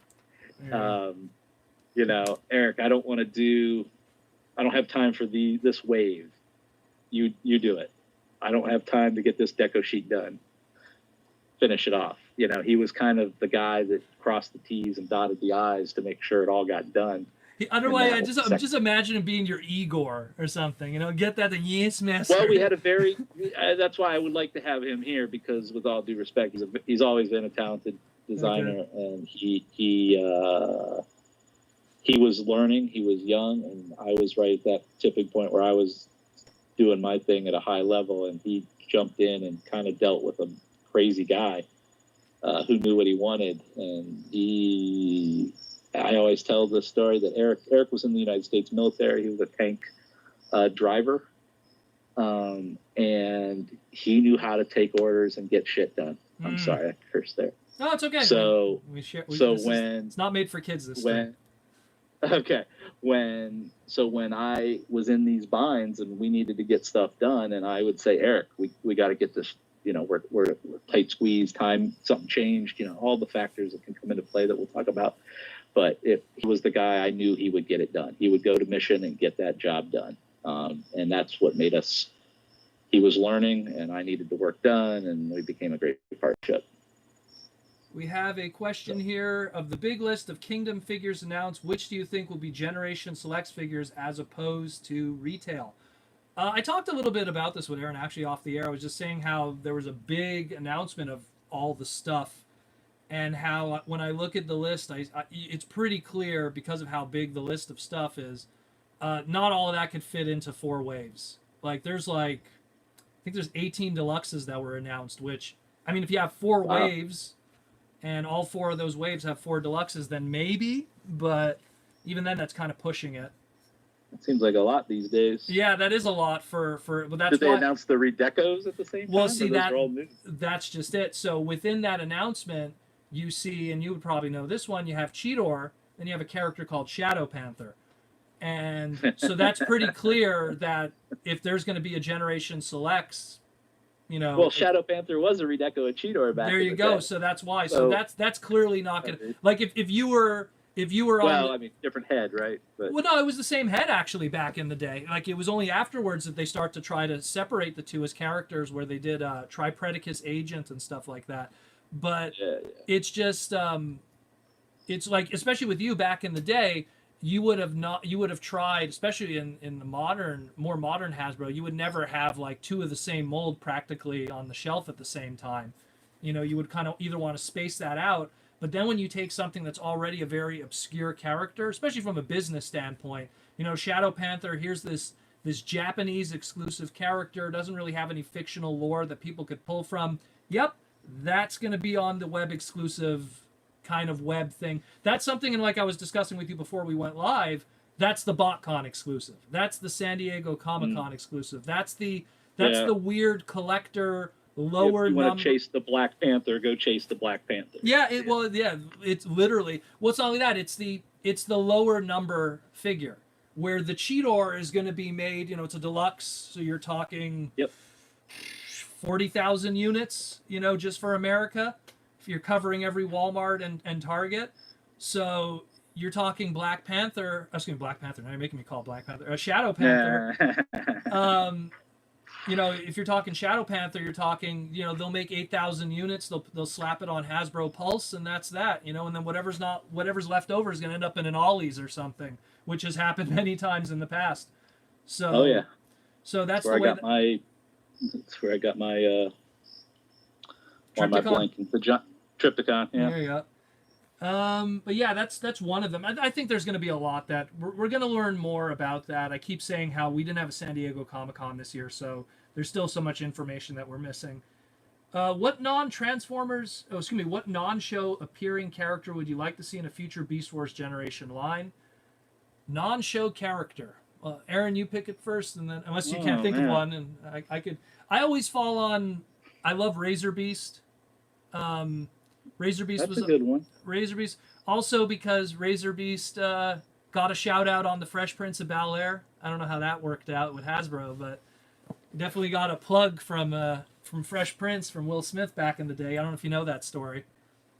I've heard it, yeah. So hey, he was looking for Razor Beast since October, so if you could get that Yeah, I don't know. I mean, most of the characters I liked were in the show, so I can't recall any that had, that we missed. So let me ask some Transmetal 2s. Did you work on Romulus? There was a ram kind of character that was a Transmetal 2. Did you work on him? No. Okay. No, not as much. No. So there was another one. There was a guy named Dion did that one. Okay. There was a locust called Scourge, also Transmetal 2. Didn't work on him, eh? No, just the Scarum. Okay. Oh, the Scarum. Okay. Well, Scarum was pretty much clogging shelves for years. That one. But... Oh yeah. Scarum, the Dinobot Cheetor, the Red Dragon, Optimus Minor. There you go. So you worked on some of the more known characters then. which is a good thing. But yeah, we'll go with Razor Beast. Razor Beast is always a really cool one. I know Simon Furman loves them too. Do you think Toy Story 2 helped with the Barbie brand since it didn't have much media behind it before that? When was Toy Story 2?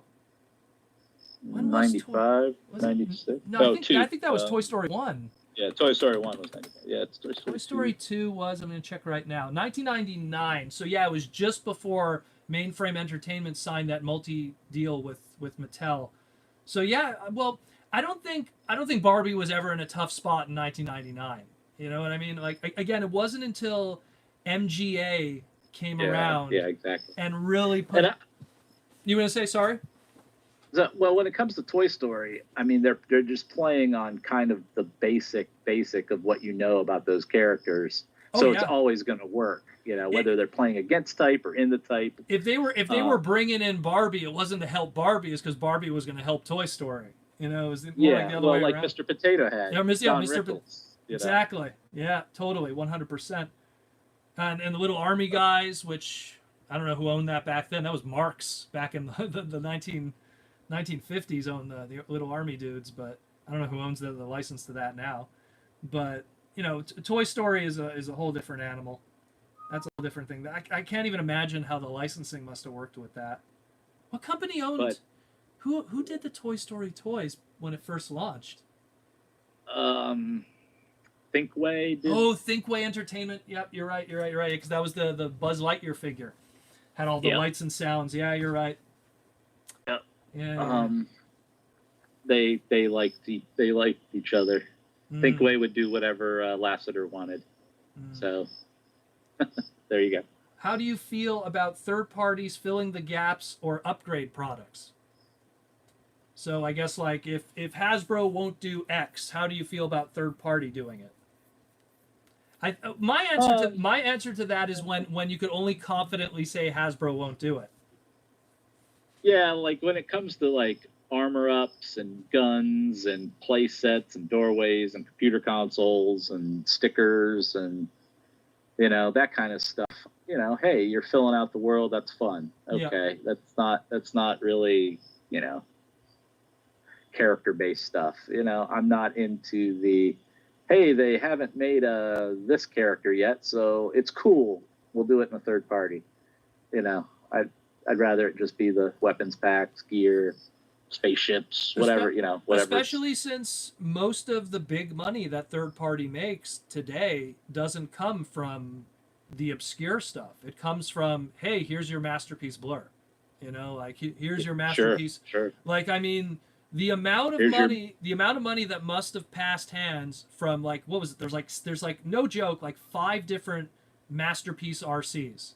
There's got to be like third party ones before we finally did get our official one from Takara all those years later. So I can only imagine the amount of money that has been made off of something that Hasbro will or Takara Tomy will one day do. Because that's where the money really is. It's not really in, hey, here's this Super Mario colored Huffer. You know, yeah, maybe this idiot over here is going to buy it, which is me. But I mean, most people won't. They're more interested in the, here's your masterpiece cup. Here's your masterpiece insert character that Hasbro Takara hasn't gotten around to yet. Yeah. And, well, the addiction is real. You know? Yeah. Well, you know what? What happens is there's people have money. Look, people have money, and whatever is out with Transformers at the moment isn't speaking to them, and because it isn't speaking to them, they need to spend their money elsewhere, and that's where it kind of evolves in a lot of ways. Is people who look at mainline and they go, this Cyberverse stuff doesn't speak to me. I don't really like Generations because it's too small a price point for me. I only like high end. I like my Hot Toys. I like my Metacom. I like my Sideshow collectibles, and I want to have masterpiece Transformers. And if I can't get my masterpiece cup now, I'm going to get it through this Chinese conglomerate instead. You know, and I think that's what the companies are all learning because, like, pursuant to what we were talking earlier, if the kids aren't there and that's what the buyers want, then maybe they will do more of that. Symbiote Studios says you should make your own line of figures. Would you like to do that? Working on it. There you go. He's working on something. Original IP. Let's see. Let's keep going. Oops. Got so much stuff here. Do you think Funko is a threat to Hasbro? Why doesn't Hasbro buy them and expand their reach? I'll say this right now. Hasbro recently just started doing stuff with Funko. But I don't think Hasbro sees them as a threat. Personally. No, I mean they're a very efficient licensing company. Yeah, well, the one I think if you look at the company, you can tell that they're trying to figure out what's after Pops, but they don't know what that is yet. Well, and that's the one thing, especially with Funko, and you just said it. They're an efficient licensing company. They don't own anything, so their entire method of success and putting food on their table comes from the fact that Hasbro has to have those successful properties.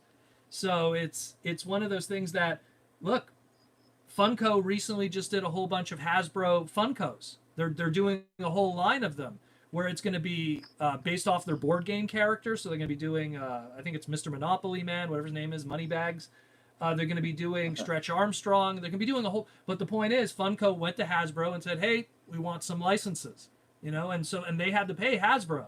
So if anything, Hasbro, the way they look at it is Hasbro is the cow and Funko is looking for some milk, So except the cow is charging for every teat, that's the difference. Yeah. So now in the difference between the Beanie Baby discussion, because people seem to sometimes put Beanie Babies and Funko together, which I wouldn't, because at the end of the day, anything I buy from Funko is obviously a brand or a character I already love. So I'm never going to be disappointed in that. Well, if I buy that purple salamander thinking it's going to be worth $200 someday, I've had $2. I've had the conversation with the toy collector world, especially the secondary market toy collector world, and they always say that, at the end of the day, you could always sell a Darth Vader figure. So it's the same thing. If you have a Funko Darth Vader, at the end of the day, you could still sell a Darth Vader figure. There's somebody who's going to want and the beauty with Funko is because it's all based off of established properties. Unless you get some really weird left field Funko Pop based off of, and I love this series, but like Son of Zorn, which is like a really 13 episode, got canceled off of Fox, but they made Funkos of it.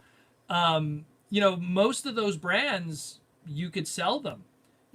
Because they're still established brands where, like you said before, Purple Salamander, Purple Salamander had a TV series. There's nothing there, so it's the same. That's the thing. I don't think, I've talked in the past about how much of a headache Alternators licensing was with all the different cars and different deals and length of deals and money relationship deal.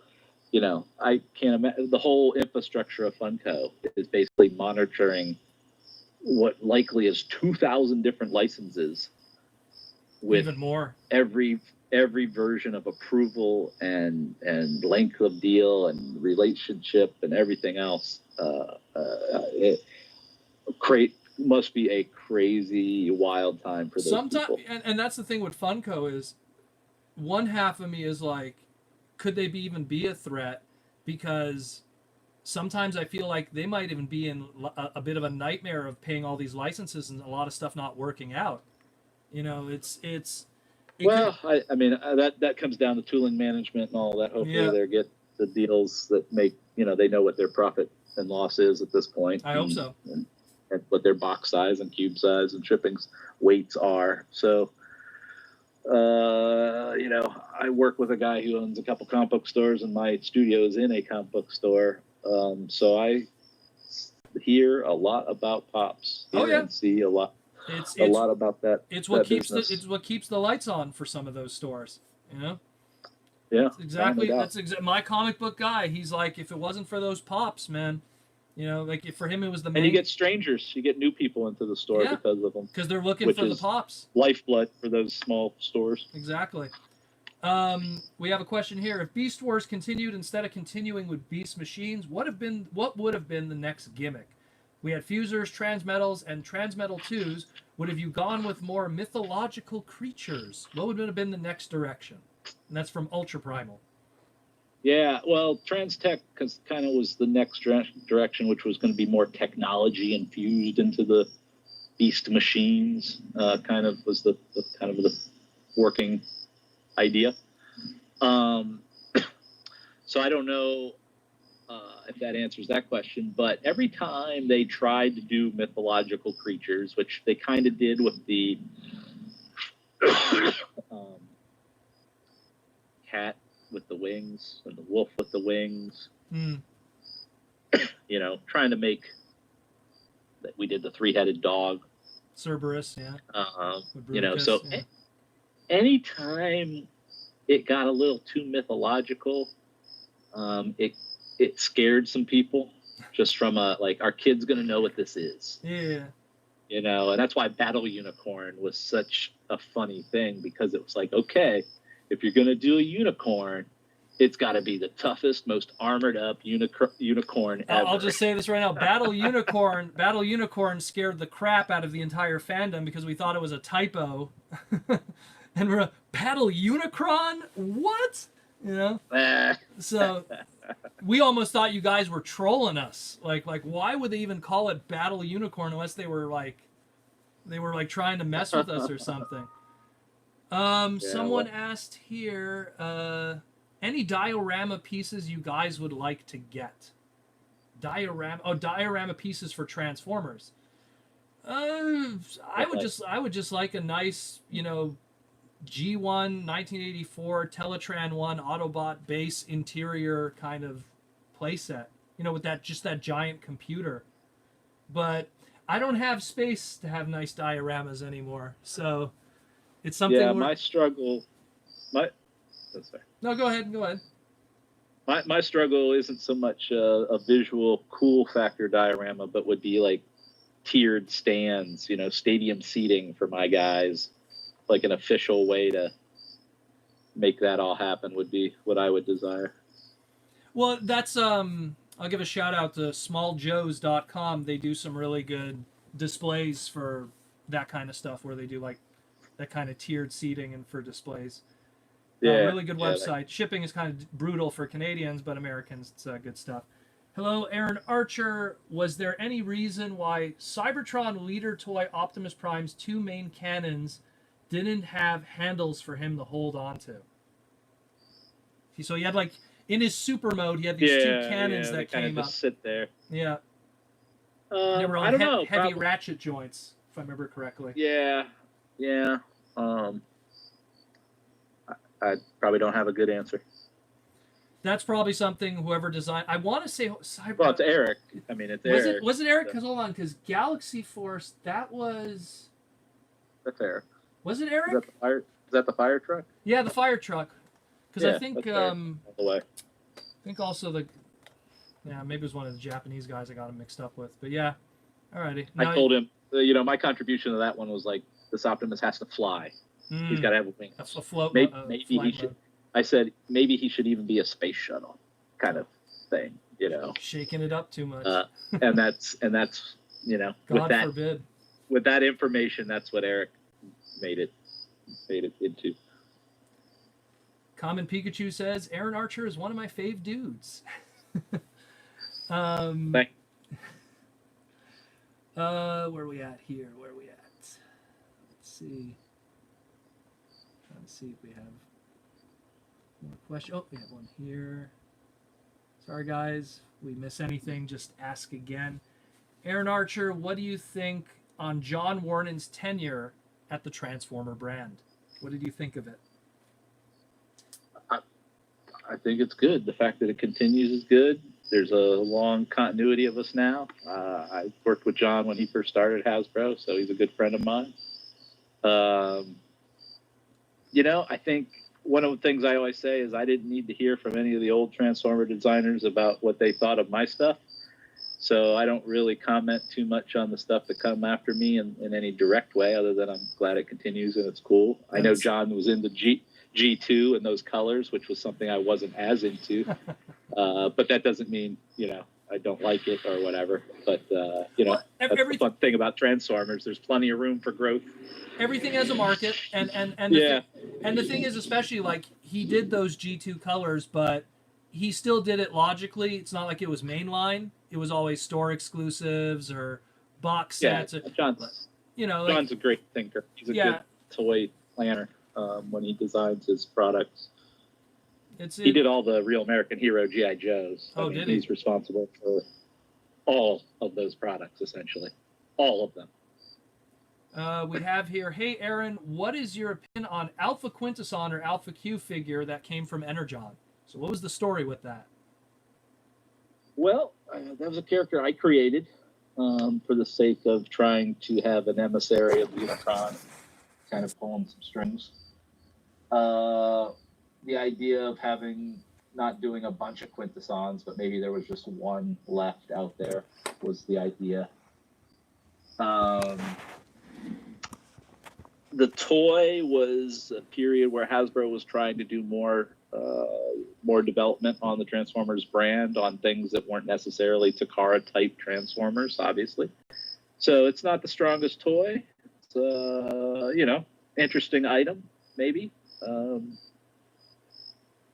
I think it was in a lot of ways. Not everything's a home run, man. Not everything's a home run. And I look at that one and I go, I wish I could have another swing at that one. It was one of those things that the way that I looked at it as, at that point, it's like, you guys did Unicron, you got that done. Now let's do a Quintesson toy. I think it was just more, how do we do, especially considering when you look at what the hard, fast rules were for Transformers at the time, which was every product that you put out, at least from that Beast Wars era onward, transformed. Everything had a transforming element. Even when you had that kicker figure, it still came with a transforming element, which was the little bike that came with it, High Wire. So yeah, that was a necessity for a long time. We think of it in terms of until the movie came. Yeah. But yeah, there were some outliers here and there where we attempted it. But people would be upset, if something didn't transform. So you had, you had the face changing gimmick, you had the little tentacles and stuff. I personally, again, it's one of those products that is unique, and I like unique. And number two, because it was so unique, the secondary market now for it is very high. It's one of those tougher figures to get today. Because people, I'm sure we didn't make a lot of them. Well, yeah, that was I call it the red box Energon, so it was like the tail end, so it was already on its way out, and it probably was like the last wave. Wing Saber, there weren't a lot of Wing Sabers. Yeah, Wing Saber's another pricey one too. Yeah, Beachcomber, the repaint. Where are we at here? Do you think the Ark should have a bot mode? Me personally, no.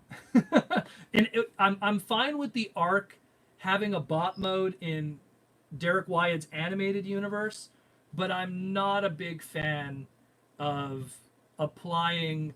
I mean, this is me more just being like a lore lunatic, where it's just like it kind of ruins what made Metroplex special. Sure. If the Ark could have always transformed, then what made Metroplex coming around and Autobot City being a thing was so important? What makes Omega Supreme so special? Omega Supreme, the end, So yeah, I like to think that they live in a transforming world, not unlike in the War for Cybertron game when you would go to engage those gun portals. They would wrap around you, or the doors would open up and they kind of transform to open up. I believe that Cybertron has that element to it.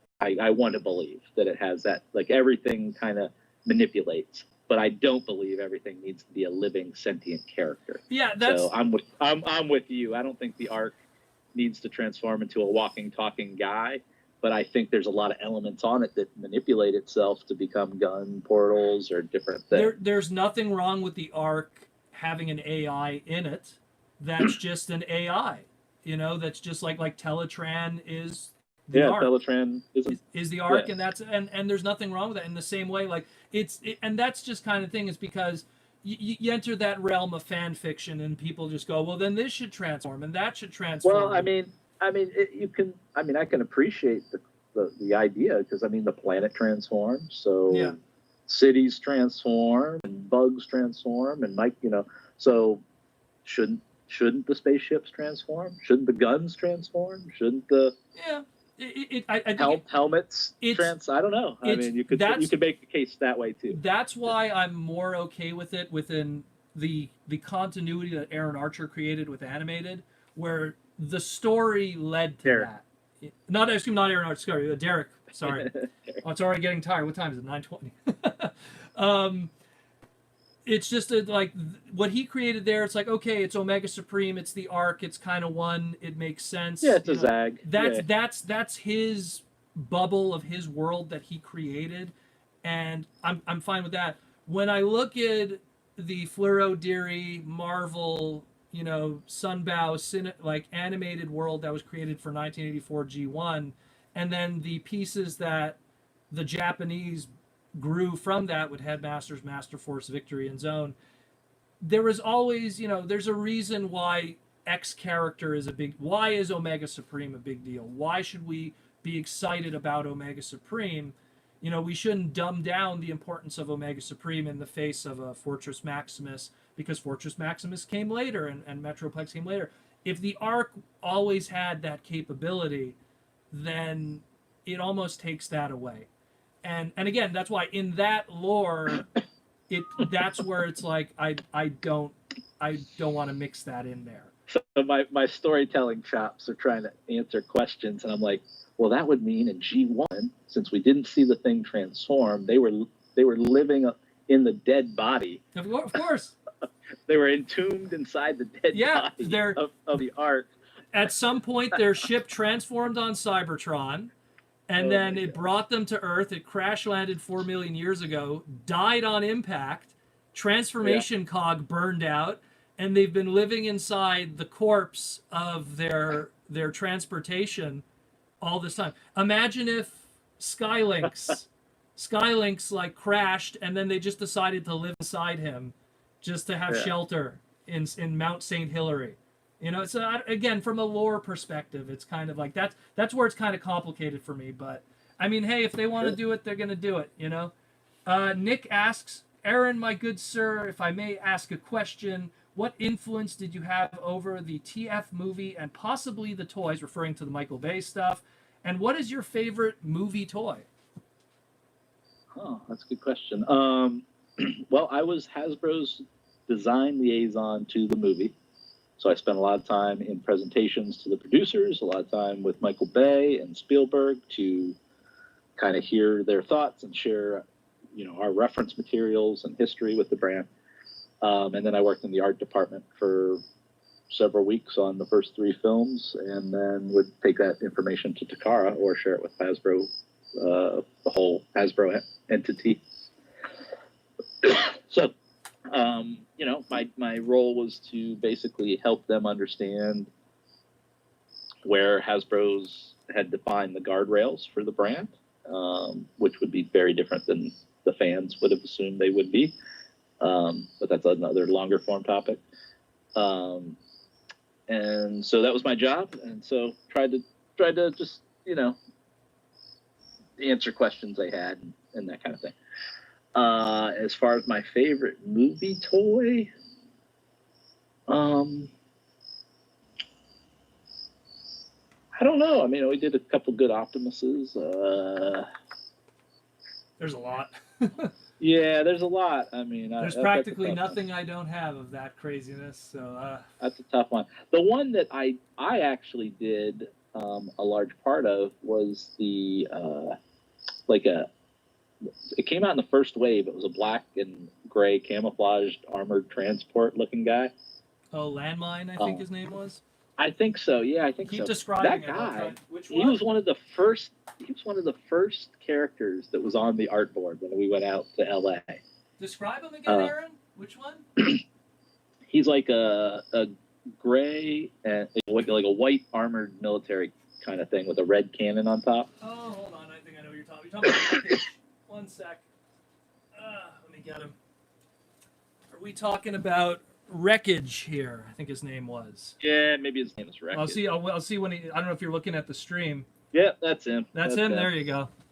So that guy, he was actually in the art department on the wall as a design character early on, and so I did that character. I took that reference and like we ran with it. I think I designed the head. That's why he looks very Megatron-y. Yeah, it's very Megatron, very G1 Megatron. Yeah.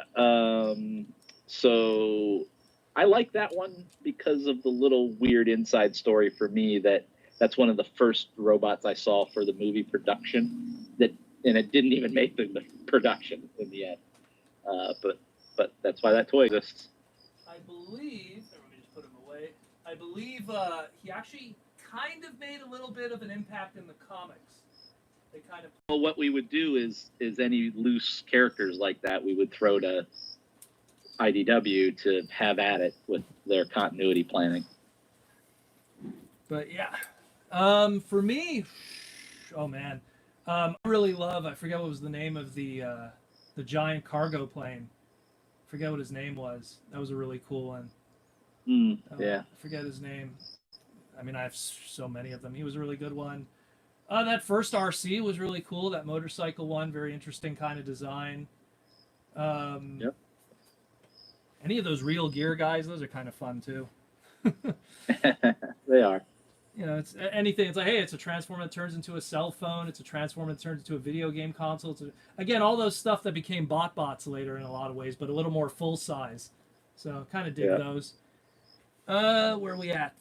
Here's an Armada question. Aaron, what is the design process behind which Minicon is paired with which Autobot or Decepticon?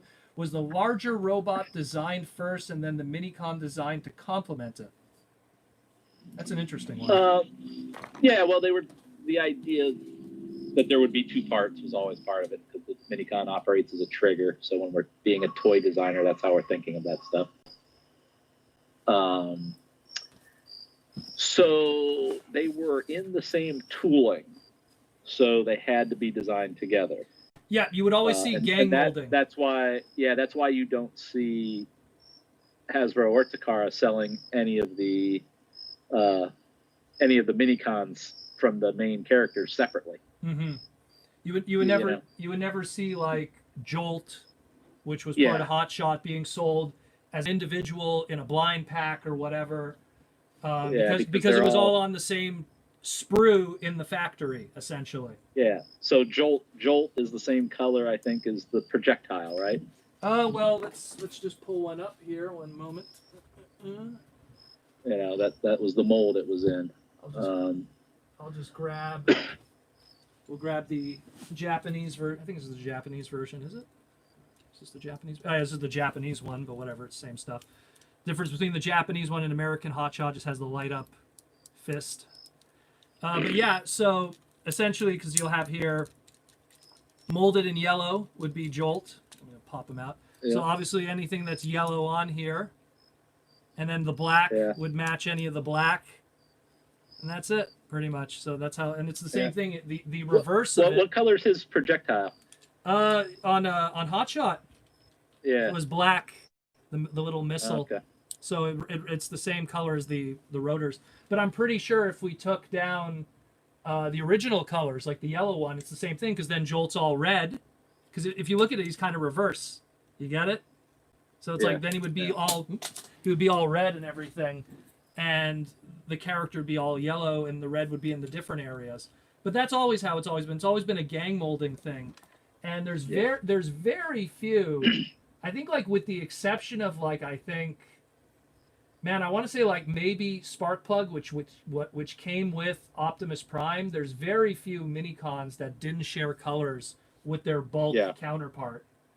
And I think maybe because of that SuperCon, whatever the hell that price point was called at the time, that leader class price point, maybe that's because it was unique to that, because it's the same thing. Like, I think Takara needed separate use of those things, and I know we wanted to chrome that one item, which meant that it needed of a different tooling condition. That's true. Go with the moon of Unicron is part of the mold. Yeah, that one especially too. Yeah, the dead end. as he was Yep. called, the little moon planet, which kind of looks like Earth on the Energon repaint. Looks really cool. But yeah, that one. That one's always been kind of a known thing, because you never. So how they were? Oh, sorry. No, I was gonna say because that's always been why you never got any of those individual minicons ever. Like they were always unique to their bulk counterparts, because Japan did all these like blind packs and singular releases, but you never saw like the partner characters. Yeah, it would have been too hard to It'd be a date up waste. those things. Yeah. It'd be so much waste, which is was kind of an unfortunate decision, but that's just how it goes. Now, as far as designing the minicons, it was basically whatever could complement, and by mean complement, stand out in a way from the main figure. So if Hotshot is a sports car, then his minicon should be maybe something that flies. That was the attitude. Well, even nothing more than Starscream, Starscream's a jet, comes with a Formula One. Yeah. Do you own the Energon? I do own this. Do you own the Energon Happy Meal Unicron? I always wondered what that figure was like in hand. Yes, I do. One sec. It's kind of rare. I don't know why. It was only available in the United Kingdom. So here you go. I was going to say, I don't even know what you're talking about. So it was in the UK, McDonald's did Energon toys. And so they did, it was the first ever. Oh, wow. And then it actually transforms into, it's not very intuitive transformation, but transforms into Unicron. And it's very terrible shell former, just kind of like that. And it had a little gimmick where they all came with Energon cubes that lit up, and you had to put AA batteries in them. There's nothing special. It's one of the more obscure Unicron products that exists. Oh, I probably should open the arms too. There you go. Nothing special. Just it's a rarer piece, that one. I think because someone probably saw it in the background. That's why. It sits right there. It's one of the oddball Unicron trilogy Unicron products. Where are we at here? Where are we at? Question. Silver League wants to know, got a toy design regret? Both worst turned out or something you wanted to make but couldn't happen? So first, is there something that you did that you regretted toy design wise, and there was something that you wish you could have made but never happened? The one I wish I could have made that never happened was a kind of a Shogun Warriors scaled Optimus Prime for the movie. Like just a big jumbo, pretty much? Yeah, basically a jumbo, yeah. Okay. And at the time, we just couldn't figure out how to ship it in to the Walmart shelf. This was before the Stormtroopers and the Kylo Rens and the Batmans and all that stuff that can easily drop in a pallet in the middle of the aisle now. So just to but jump this is in, going way back when that didn't exist that way. just to jump in for a second, because Super 7 did a Shogun Warrior-esque kind of Optimus Prime not too long ago. Yeah. They did one. Mind you, it was expensive as hell, but so was it would you imagine it would have been something more like that, like just an oversized Optimus Prime with firing fists and stuff, or something that's more stylized? Like what would you mean by that exactly? It would have been the movie Optimus. Okay. And it would have been slightly stylized, and the way I had thought about it, that I was going to kind of follow the Shogun Warriors play pattern, so there would have been wheels on the feet. They would have probably had stickers, kind of. I was going to follow somewhat that play concept. So. And what was We something got that it you sold designed? in. Yeah. What was something that you designed that you regret? That you could go back and maybe do again, if you could. Yeah, I mean, I talked a lot about Armada Smokescreen, but that was just a casualty of speed and costing. And it's hilarious because I when you couldn't address it, I like that figure. I actually don't hate that one. I know it's the. There's a lot. In my opinion, there's a lot orange. worse Armada figures than him. In my opinion, I really do. Fair enough. I wish. I don't know. I don't live with regret, so I don't have a lot of regrets that way. We put our best foot forward, and what happens happens. I think if I had one that I'd like to redo, it would probably be the Minicon Shield 3-pack. Sky Boom Shield. Yeah. Yeah, just to make a stronger. The whole thing. The cars need to look better. The deco needs to look better, and the shield could then. Yeah, I agree. It kind of looks like a jet. It kind of looks like a better. jet when it's all together. I do agree. It has a very weird Yeah. look to it. Yeah, so that's probably one that could definitely use a second try. How did y'all start making different Minicon combiners like Star Saber and Skyboom Shield? So how did that process go about, pretty much, if you remember? I think we were just throwing everything against the wall, like, what would be fun? How could you present?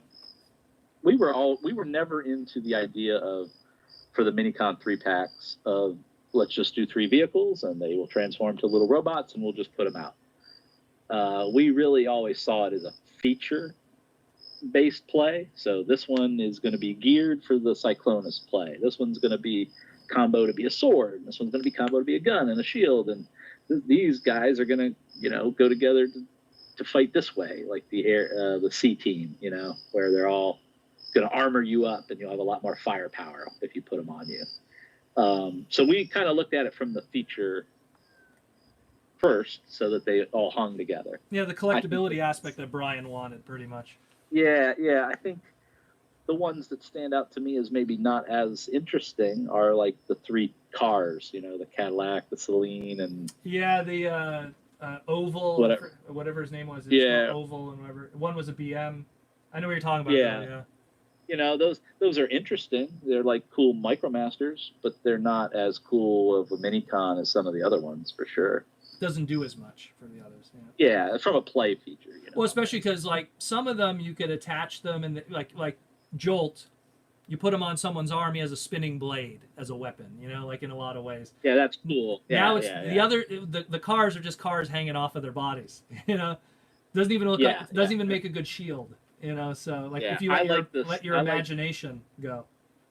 Some of the last waves that we did with like the police car, the fire truck. I knew exactly what you were going to go there. And the other one with like the Ninja Blade star, the stealth jet. That one turned into a claw. Yeah.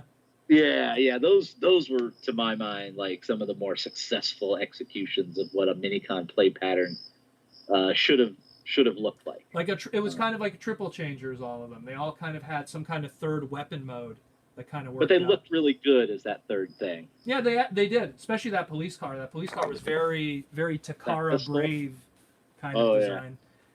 And which actually, someone asks here, was the concept of weaponizers, which are pretty much transforming weapon transformers, was that idea pretty much around during your era? And I guess that pretty much answers that. Pretty much answers Takara had always been milling that around. Yeah. Well, again, a lot of those Minicons. Again, I'm looking at some of them now. Even the ones that like a lot of them got repainted into Cybertron, like that police car you mentioned. Those were a weaponizer price point in a lot of ways. I mean, sure, they came in packs of 3 instead of packs of 1 like today, which that's a whole other argument for what we pay for Transformers now.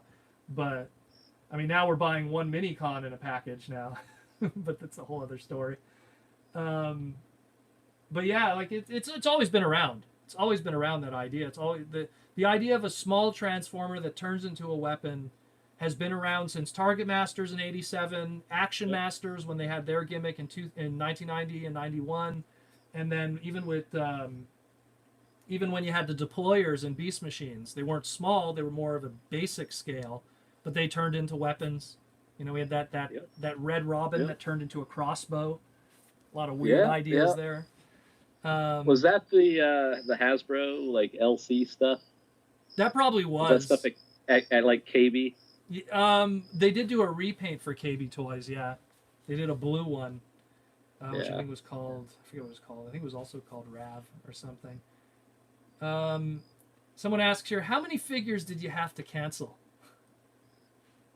Well, fortunately, the way the deal was structured, that if we started working on projects and got to a certain point, we would continue those projects. So unlike a lot of toy lines, there's not a lot of canceled Transformer items, particularly ones that the fans would ever find out about. You know, there's a handful of the animated products, and I'm sure there's a movie item or two that, you know, have fallen off. But most of the stuff got made. As far as things that were behind the scenes that you know, I could sell in and didn't get made, even then, I don't think there's too many. We tried to be really well planned about what the goals for the company about for us and what our goals then, how we were going to execute that were. Well, especially considering that. And the better planned you are, you know. Well, back then, especially because what you guys, like, even if something didn't get released in its initial series, it always found itself later on somewhere else. Yeah. Like there's a always lot of Beast Machine stuff that was supposed to be in Beast Machines just found its way into Robots in Disguise afterwards. Like yeah, absolutely. the Air Attack Optimus Primal being the best example of that. Yeah. Big product. I think we did the Cerberus we talked about. Yeah, Cerberus too, yeah. Bruticus. So, I think we did the Optimal Optimus that way, or the Talking Optimus. Yeah. Air Attack Optimus Primal, yeah. Yeah, Air Attack. Was that in? That wasn't in. That was in Robots in Disguise. Yeah. Was it in RAD packaging? It was, yeah. That was the only way it was able to get. It's funny because like you had the Supreme Cheetor, that big cat one, that was the big product for Beast Machines when that line was on its way out, and I guess you guys just didn't factor in, because then you also had that repaint of Optimal Optimus Primal Prime, which was like just a red repaint of the more of a traditional color. Yeah. So like attempt. those were the two big products for Beast Machines, and for some reason the Air Attack Optimus Primal didn't get released in those boxes, and then when you guys rolled out Robots in Disguise, which in a lot of ways was a filler line anyways. Yeah, well, because I had to deal with that Air Attack Optimus, which was very strange because I didn't really know those phrases or. You know, it was the first time we had a Transformer toy that, well, at least in America, it was the first time we had a Transformer toy that was voiced by the original voice actor. Yeah, I remember that's what the big deal was for us. Japan has done it before, but in America it was a big deal. Yeah, Japanese used to have pull string toys. The other day you did a video where you were talking about Nightbeat. Was that the character's name? Well, you'll have to give context. I talk about a lot of stuff. So the Beast Machine's bat character. Oh, Night Scream. Yes, Night Scream. Night Scream. Yes. I totally agree with you on Night Scream. That was a character that made no sense. Had an out of whack scale. Piece of shit. Had an out of whack scale toy that basically, I'll just give you a little color on that one. That I think one of the head designers, like our VP at the time, fell in love with that character. Oh, God. You know, his empathy. Did he get and his fired? emo-ness and yes, he did. Oh, yes, did he? Well, there you go. There you go. But I remember that guy. That was a big, that was a big part of his push on that whole Transformer era. I don't hate Transformer characters, but there was just, it's such a marriage. Yeah, there's something off. Yeah, there's so much off, like design-wise. Then the toy sucked. It sucked because it was brittle. Then it was out of scale. In the show, doesn't really serve a purpose. Not really great voice. Like it was just this marriage of so many things that it's the first time. Like I don't hate Wheelie. I don't hate Hot Rod. Like all the characters that people should hate. I don't hate those characters. But Night Scream was just like, man, like what is there to like here? Like, okay, he has a half decent McDonald's toy. That's we'll give him that. That's about it, you know. So, but everything else was kind of garbo with him. But yeah. Someone asked here. Here's a good one. He says here, you mentioned you have a Frazzetti painting, as in Frank Frazzetti. If so, which one? Yeah, so I have a Frank Frazetta drawing of a Black Panther jumping over a log. That's 8.5 by 11 or larger. It's pretty big. Bought it from him, and it is awesome. Awesome. When we go to Aaron, did you guys take inspiration from Generation 2 for Armada? Because I was looking at Prime and Megatron, and they straight up look like the anime versions of Laser Rod, Optimus Prime, and Attack Megatron. So what he's pretty much saying is long nose truck, G2 laser rod Optimus Prime. Yep. First time Optimus was a long nose truck. You know, G2 Megatron was, you know, first time Megatron was a tank. So, you know, did you guys take inspiration from G2? Was it more some fresh ideas out of your heads that coincidentally just happened to, you know, mesh? I can totally lay it out. I think that the answers for G2 were the same answers I needed for Armada, and that is, I'll do the easy one first. Megatron, you know, can't be a gun anymore. What's the biggest kind of gun you can have? Well, that's a tank or some sort of missile launcher. So let's make him a tank. That was the answer they came up with for G2. Made the same kind of sense to me to keep it within the character, and then echo G2 a little bit. Yeah. For Optimus, you know, you can only transform what the form is, and that front, as much as I like G1 flat nose Optimus, there's a lot of material there when you add that whole front hood to make a more impressive figure. Not to mention a flat nose flat nose Hino truck hasn't existed in forever. Take it from me as a mechanic, it's like, when have we seen those? You know? Yeah, those are long gone, or they're different types of trucks now. They just mechanically they just don't make sense anymore for a V10 engine, to put a V10 engine on a flat nose. You know? that you're gonna sit on? Yeah, oh god. For a 14-hour trucker drive, please. Yeah.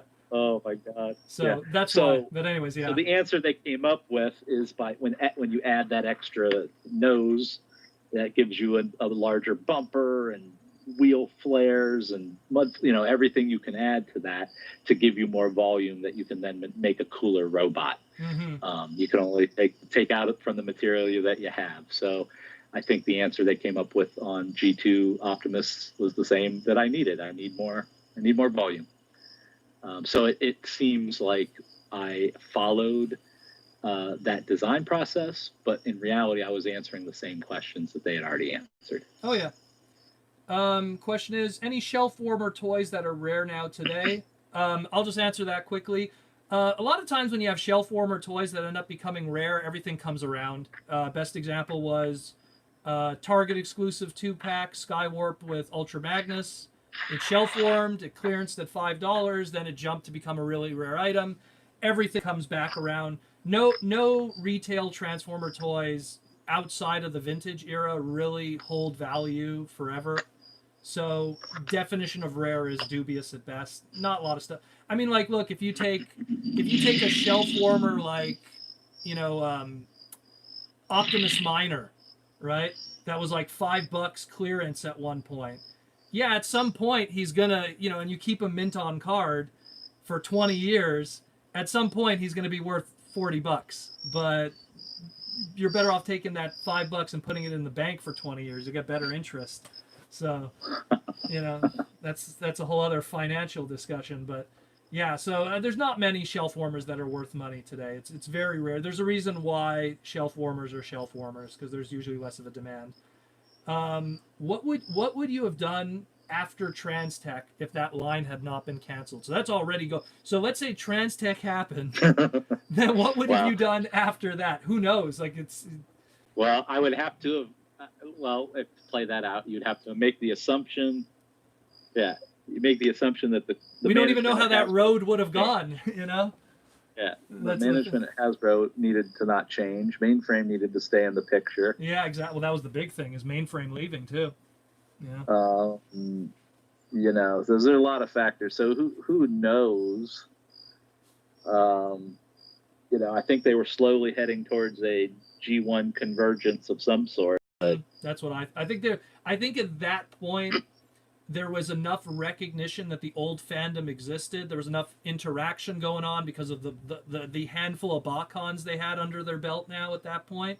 Because it was a big. Like a lot of those G2 guys from the old era, they were showing up at those early BotCons, but they really didn't interact heavily with the fans and start really doing Q&As until I want to say 96, 97. So a good 4 years of interacting with the fans, and I'm pretty sure a lot of those older fans going, we want G1, truck not monkey. So I'm pretty sure, yeah, sooner or later we would have gotten to that. I talk about this a lot. Like the '90s mentality of toys was, and I say this with respect because it wasn't where I came from because I was young, so I understood the problem here. But it was the height of basement dwellers, mom's basements. We do not cater to fans. That's the vocal minority. Well, we sell to kids. It was a different era because kids totally different era. Totally different. Kids were the buying audience, which it's so totally understandable when you're making product in the 1990s because kids were buying toys and the basement dwellers were a minority. They were a minority where in the 90s there was sports stars that people knew who were also stars. There was Bo Jackson and Wayne Gretzky and Michael Jordan, and sports were still something that kids cared about, and there were celebrities within that. It's a whole different world today now.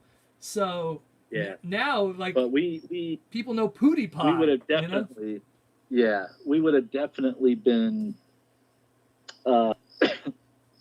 As much as those guys would have heard it from the going to BotCon, and maybe some of the relationships they may have started to build with the Hartmans and stuff, that would have been a tough sell to go into our management and go, we're going to do this toy that came out in 1984. Yeah, it's going to be a truck.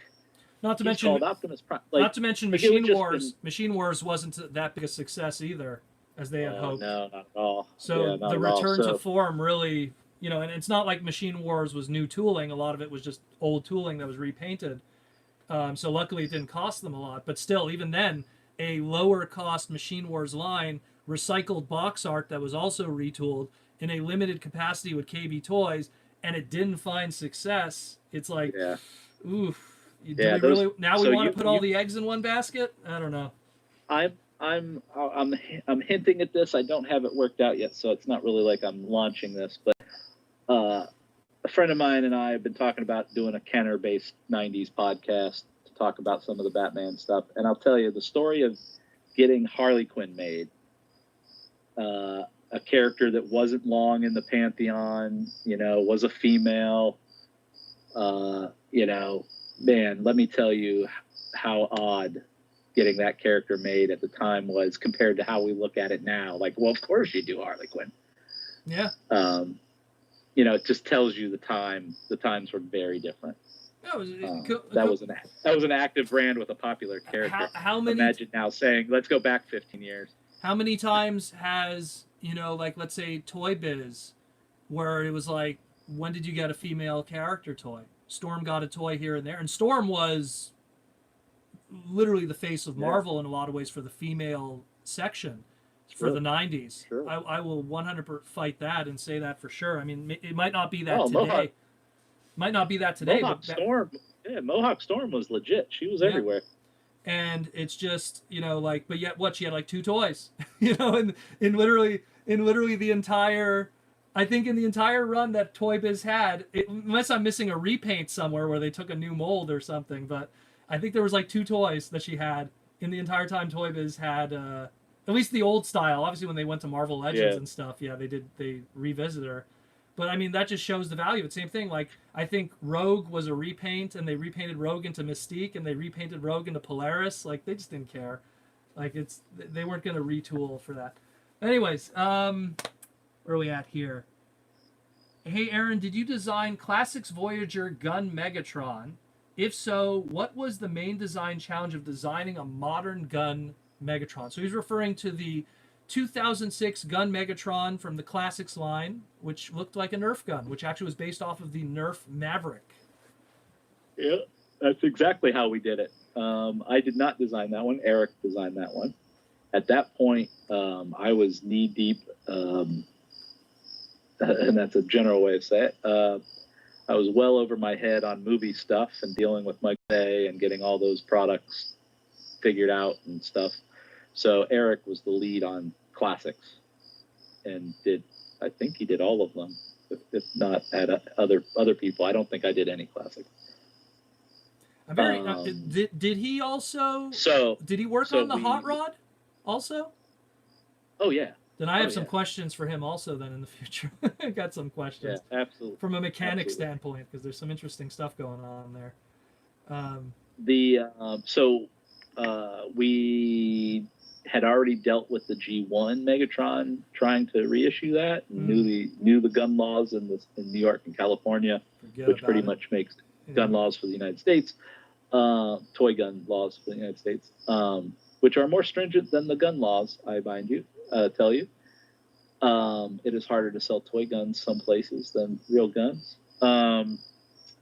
Anyway, since we knew that the Maverick would pass because it had already been designed and checked and all that we knew we could get away with that form of a weapon if we colored it a particular way.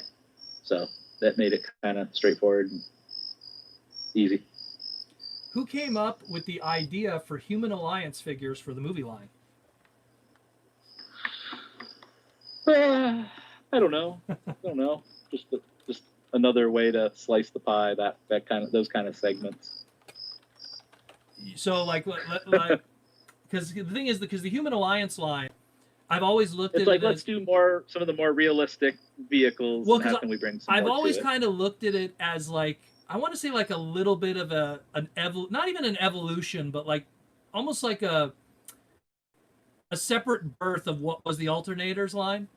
I guess I don't know how to describe it. If alternators had a feature-based play. Yeah, it's hard to explain. Yeah, it's because Alternators at one point in Japan, they had there was this subline, Binaltech Asterix it was called, where they were including figures, little girly figures that could be drivers, and they were playing up that, and it was just me going and that came out, I want to say, I'm looking at one right now, I want to say it was 2004, 2005 they did that, and I just remember when Human Alliance did it, it was just okay, I guess they're just kind of playing that up then or something. They're just kind of going well, I guess we could, Alternators always had driver's seats in there, so if we did a movie. Well, the theory is, now that there's a movie, there's actors, and actors have fans too, and that's part of the bigger story. So how can we involve the greater movie world into product? At the end of the day, I don't know how many people care about Sector 7 soldiers and stuff like that, but it's you try a lot of things. Some stuff works, some stuff comes back, some stuff never comes back again. It is what it is. Well, that's what I always say. It's if Hasbro, how it works is if it sells, you're going to see more of it. If it doesn't sell, you're not going to see it. And that's why Dark of the Moon had all of that. That had that entire Human Alliance line practically of deluxes, and I guess they didn't do very well. Someone asked a really good question. Which designer identified the cities on Cybertron Primus? I love that Easter egg. So what he's referring to essentially is the 2006 Supreme Primus toy when it's in Cybertron mode. Had a whole bunch of identifiable landscapes of Cybertronian history, it had the Iacon, had Kaon, it had Kolkalar, I believe, was on there too, which is one of the deep-rooted cities, all from War Within and stuff. So who pretty much designed that toy? We'll start with that. That was Eric, and we had done a lot of work for various the DK book and different things where we had mapped out Cybertron. Yeah, which is where that art comes from. Yeah. Yeah. So so there was a project, and this is going to be a longer story at some other time, but when we talk about the aligned continuity, that project started with guys sitting in a room going, what are the defined terms that exist? Do we know what they mean? Do we need to define them? Are there secondary questions that need followed up on? And things like, okay, there's this color energon. Is there other colors of energon? We know these cities exist, but we've never mapped them to the frickin' globe. So how far does it go from this city to that city, and so on and so forth? And felt the need to start to define that for the future. I don't know what future we thought that would be, but versus this loose bit of information, these kind of looser things that were just hanging out that couldn't be explained. So having a globe is one of the projects we did, and I think they took that globe and superimposed it with the toy. And did a great job, in my opinion. Yeah, there was a whole group of people across the company who were Transformer fans that sat in that meeting. They did a much better job at handling kibble, I guess is the term that we use, for a globe than like, let's say, Unicron did. Unicron kind of had it hanging a little bit. So sure.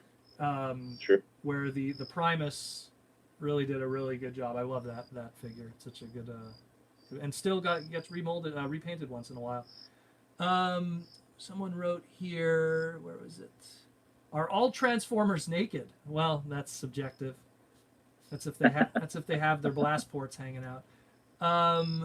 Where we have here, Aaron Archer, what vehicle do you think is really hard to pull off conceivably as a mainline deluxe or Voyager scale price point? Yeah, motorcycles.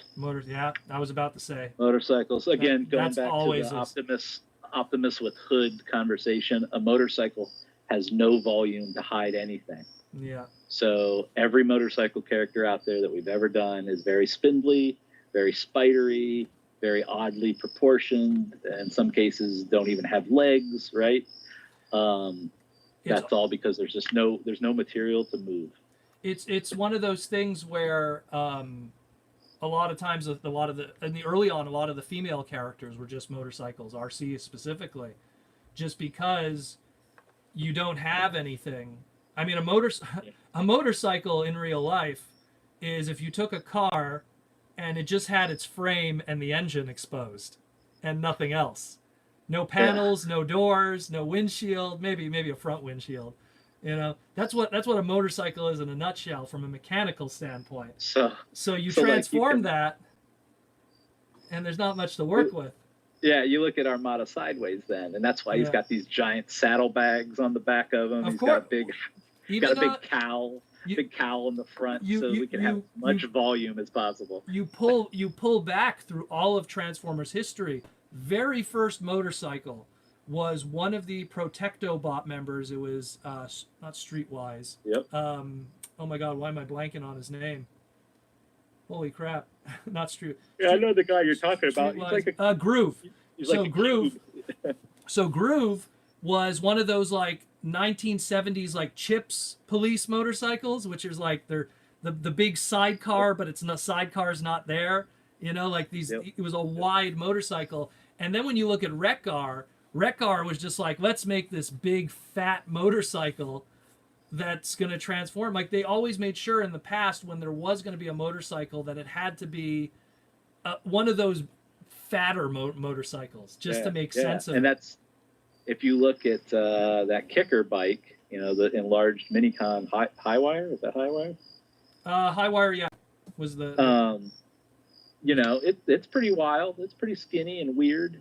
You know, as a result of trying not to have those big saddlebags. But that works for that like price point, because I mean, even if he was like a fat motorcycle, it's a Minicon, so there wasn't going to be much complexity anyways. We have an interesting question here. Hey, Protoman and Aaron, I don't know if you guys know this, but I was wondering, since DC Collectibles is shutting down, do you think Hasbro could make DC figures? I know it's not a Transformer question. Well, right now, if I remember correctly, Todd McFarlane has a master license or something with DC. No, I could be wrong with that. I know that he's got something with Batman. I don't know. Yeah, because I know last Toy Fair he was hyping that up like crazy when they were interviewing him, and I love Todd McFarlane, so I try to pay attention to everything he's doing. But I know Spin Master was doing the kids stuff. That's right. Yeah, Spin Masters is doing the more lower price point kind of simpler stuff. That's correct. I don't know. I think it's that, but that's honestly Nathaniel here who asked the question.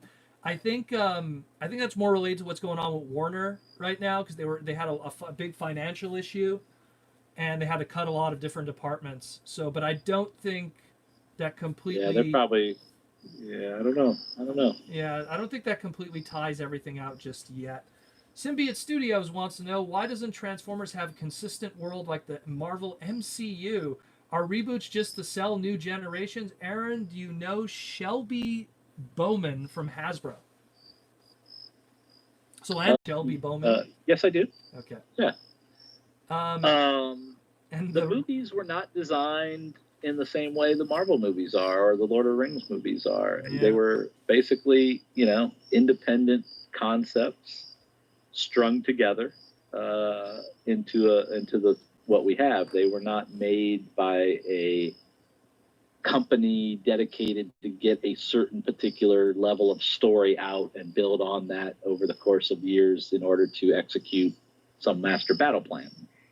That was never their goal, and it's unfortunate, but as a result, we have standalone kind of films that don't connect, aren't building to that bigger thing that you are desperate to watch the part 6 of, which is unfortunate for Transformers. It could have been built in, but it was never built as a multi-phase thing. Where are we at here? Aaron Archer, has there ever been any canceled figures that we've never seen publicly? Is there stuff in the Hasbro archive that has just never seen the face of man? Even when we had that kind of stuff, we would show it at BotCon. Yeah, they would still end up in the glass display. We would, there's a small-scaled alternators Subaru. Mm-hmm. The that's deluxe kind of scale maybe, one. Yeah, even smaller, a little bit smaller than deluxe. That was a test model. We did a Porsche Boxster in alternators. I think that's been photographed and shown in some of the books. Not too many though. Not too many. There's a lot. What actually I'm starting to realize in all these conversations, there's a lot of concept models out there that are betwixt and between. They're cobbled together from some new parts and some old parts. Maybe they're primered in gray. Maybe they're just, maybe they're just whatever. That helps us get to the characters and toys. There's a whole middle section of some characters that are toys that would be an interesting thing to see for some of you guys. Yeah. Well, there's but those are the things that never get seen. Right? Yeah. That they're part of the development. They're not meant for public consumption in any way whatsoever. So there's never a reason to photograph them unless the only way you'd see those photographs is if an employee's computer got hacked. They're not even. They're also hesitant to show stuff that potentially could also get stolen from a design standpoint. That's why the past BotCon panels, when you guys used to do those previews and no one was allowed to take photos and stuff, because stuff was really early on in development. Yeah, ideally. Well, there was a lot of trust we had with the BotCon audience in an effort to do that. Yeah. There's nothing, it's hard. That would be hard to replicate. No. Good times. We have here a super chat question by Mr. LHD6 wants to know, why is Hasbro reluctant to make higher budget video games again? Did the relationship with Activision sour after or are they just not willing to work with AAA games anymore? I did a discussion about this because someone asked this as a Patreon question a while back, and I did really deep research. Activision had a contract for, I think it was 5 years, and when those 5 years were up, it was up. But I think what happened was it was more so High Moon Studios. The long story short answer of this is High Moon Studios was commissioned to make a Deadpool game. And they made this Deadpool game, I think it was 3-4 years before we ever saw a Deadpool movie. So yeah, that's context, first of all, because that means that people didn't like Deadpool like they like Deadpool today. So this Deadpool game, they put like $100 million into it, and it didn't do well. No one bought it. And that bankrupted High Moon Studios. And then Activision had to move their money around, and needless to say, a lot of those talented people at High Moon who were Transformer fans and creators and designers just weren't with the company anymore. So, when you lose those important cogs that are part of the machine, even if you go back to the machine again, it's not going to make the same thing. So combined with the fact that it was the end of their contract, that was that. And then, look, Hasbro's going to sit back and wait for the next guy to come to them and go, hey, I'll add the layer too that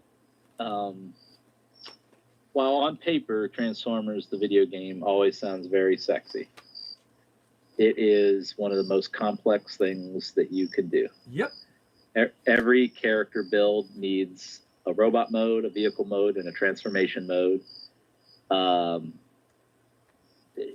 How do you possibly, you see this in the movie games, how do you possibly have the exact Starscream flying around shooting at Ironhide when a F-22 or F-35 or whatever that thing is can fly at Mach 12? It doesn't make any sense. Again, so it breaks the mechanics of AAA games, and it adds a lot of budget to AAA games, and it's just a tough one for them to solve. Doing the history of Transformers in video games at TFCon in the past, the one common thing is every single company in Transformer games date all the way back to 1984. David Crane, the creator of Pitfall, made a Transformers game. And the one problem that every single one of these guys had was, how do you work in the transforming element into gameplay? And it was a consistent problem for Commodore 64 guys, Nintendo guys, like old Nintendo, for the Famicom when they did Nintendo games, for Nintendo Disk System, Game Boy. Every single game, it's like, how do we work in this transforming element where it makes sense as part of the gameplay? And even High Moon Studios, they were like, how do we make this part of it? Is it a quicker way to get from point A to B? Is it, if we add a strafing element to the robot mode so they don't have wheels, so they could go side to side, so it could be used for battle to justify going into truck mode? Like, there's been a lot of issues with that for years. Yeah. Years. Like, we're talking 30 years. Easily. Yeah, it's not something easy to solve and make graceful in a game, and so much so there were times where you can't fix it, you feature it. Maybe we make an awesome robot game, but how do we get then a car game? Yeah. How do we get a transforming racing game? And also I'll add, so all the complexity is one thing, trying to tie in to the right timing is another issue, and these games are very expensive to develop. And honestly, if you're gonna make a tough game and solve problems like 3 modes, wouldn't you want to do it for a brand that you own completely? Well, that's just it. It's something and make all the money. It's a boardroom. It's a boardroom at Activision, and they go, do we do Avengers, where we just have one character model we got to worry about and guaranteed money? Or do we do a Transformers game that's 3 times the work and now is a kind of dubious brand right now than it was in 2009? So imagine what they have to decide. Yeah. So those are the reasons you're not seeing those games anymore. And, Transformers is in, there's other sexy things happening in the entertainment world right now. Mm-hmm. And Transformers is probably on a conceptual back burner, I would say. There's other things right now. We're going to answer a few more questions, and then we'll call it a day. So super chats are going to get priority. Where was the one from? We have one here from Symbiote Studios that asked about, where was it? Would we be able to redesign GoBots today? That, like, in name, yes, but not in design, unfortunately. Yeah, that falls under Bandai. Yeah. So they could redesign it. Which they have, actually. They were doing a lot of stuff at one point. There was a company called, I forget what it was called, but they were doing a whole bunch of GoBots redesigns and everything, kind of like mini masterpieces. Action Toys, I think it was called. Action Toys was the company that Bandai did. How did the head pincer come up for Megatron and Armada? How did it come up? Yeah, where did that come from, that idea? Just looking for ways to capture minicons. So the idea that you could have a spring-loaded claw, that would reach out and grab and pull a minicon back in. Like the type of thing. Not to mention, Megatron is an H-tank. Like, the way he's designed is what's called an H-tank. And that area where that pincer is kind of like a trap. It's like a dead end in a lot of ways. So yeah. kind of works like that too. Where are we at here? What was the inspiration for Master Megatron, aka Cybertron Megatron, aka Batmobile Megatron? Some people say they see the Oni horns, meaning Yep. like Japanese devil horns. But where the car mode comes from, I don't care. I know he just doesn't care. But so what is ridiculous? I don't know. He's kind of wrote a little bit of a. Pretty much, where's the car mode? I pretty much kind of answered it, but you could say it again. What is the car mode? Yeah, no, the car mode's some sort of crazy race car, Batmobile. Yeah. We had done, again, thing progression. We had done the tank, then we went to the jet, the transport jet with a big gun. And so we felt like we played that out, and it was time to do something kind of zag. And that car form gave bulk, to make to a pretty cool Megatron. Not to mention also, and I wonder if that was in the process too, but by Megatron being a car, there was a story element added to it, because when they visit the Speed planet, Megatron's able to engage in the culture of that planet.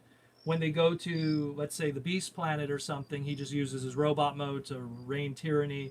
I almost feel like that car mode also was added there to add a little wrinkle to the story. Maybe I'm wrong, but it gives... that was definitely a thought process. Was Okay. part of that. Yeah, like how do we justify this? So okay, we'll take him to Velocitron and do his thing. He could prove that he's the fastest and get their support or whatever. But the horns, all my Megatrons seem to have had horns, going back to Red Dragon. The Armada then had the pincher horns. There was side horns on Energon, and then the kind of pointy horns on that one. Ray wants to know who designed Generations Waspinator from the later Generations line. I believe it was 2011. Yeah. 2012. I don't know who exactly would have done that one, but my guess is that it might have been Joe Kide. I'd have to look that one And up. if it wasn't Joe Kide, it might have been Lenny, or any of the other guys. But Google that's both of where those. Go on the TF Wiki and check both of those individuals. They're usually pretty good with listing who worked on what, because usually those designers, they edit their own pages, so to make sure, so they make sure they get credit. So if Joe Kai did work on it, Joe would have edited it and put him in there and so on. So check those individuals. They'll probably they're very good with taking care of their own pages. Those guys. No offense to them. It's good that they do that. Oh no, they should. Yeah. Hey Aaron, is it true that Energon Star Saber was initially too expensive to make with Hasbro's budget? That's a rumor, but I've never heard that one. Energon Star Saber. I think I think you're referring to Wing Saber. Because Energon Star, there never was an Energon Star Saber. There was a repaint of the Star Saber, but I don't think a Minicon price point would be too expensive. So I think he's referring to Wing Saber, which is the combined. Component.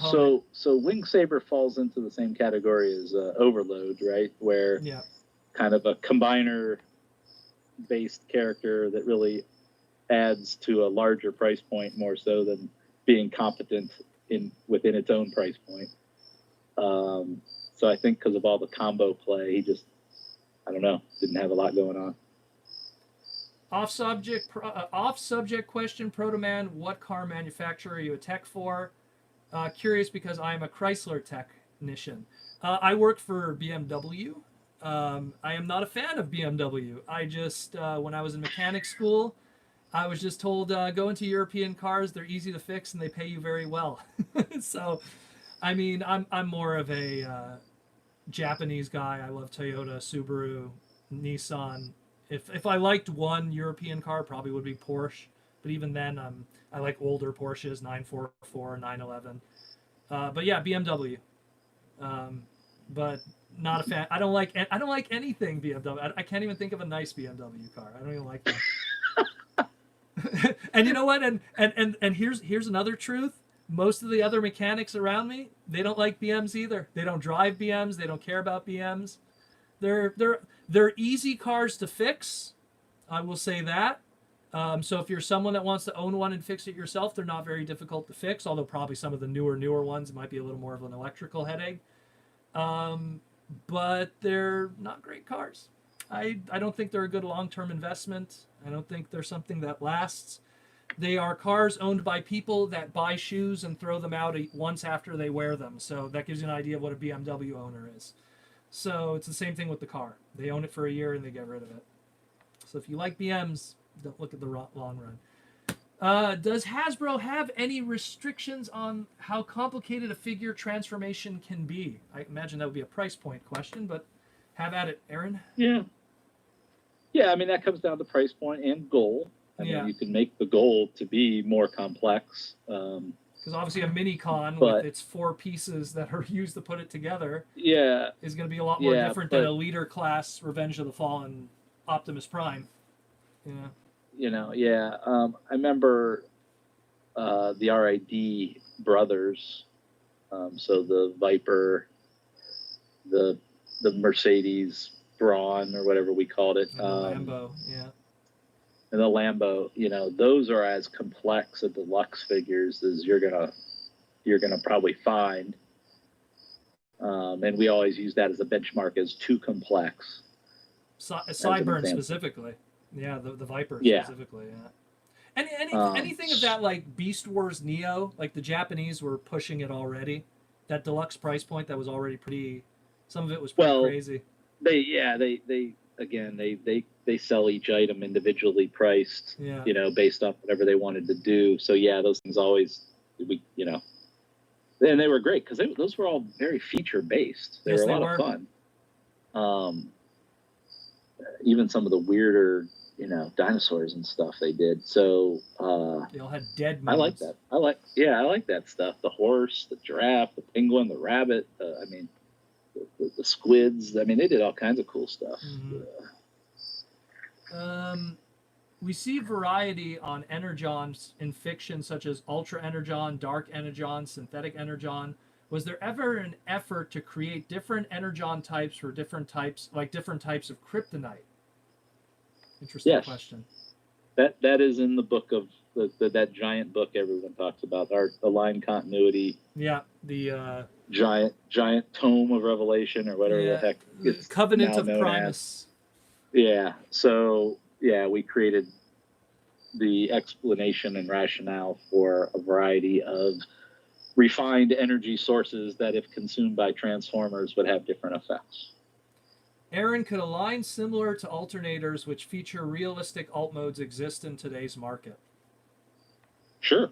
It could. It's more if the companies want to play ball. Yeah, I mean, you're going to, to do a competent something or other, I mean, you're going to talk about $50 price point. Yeah. But, it is what it is.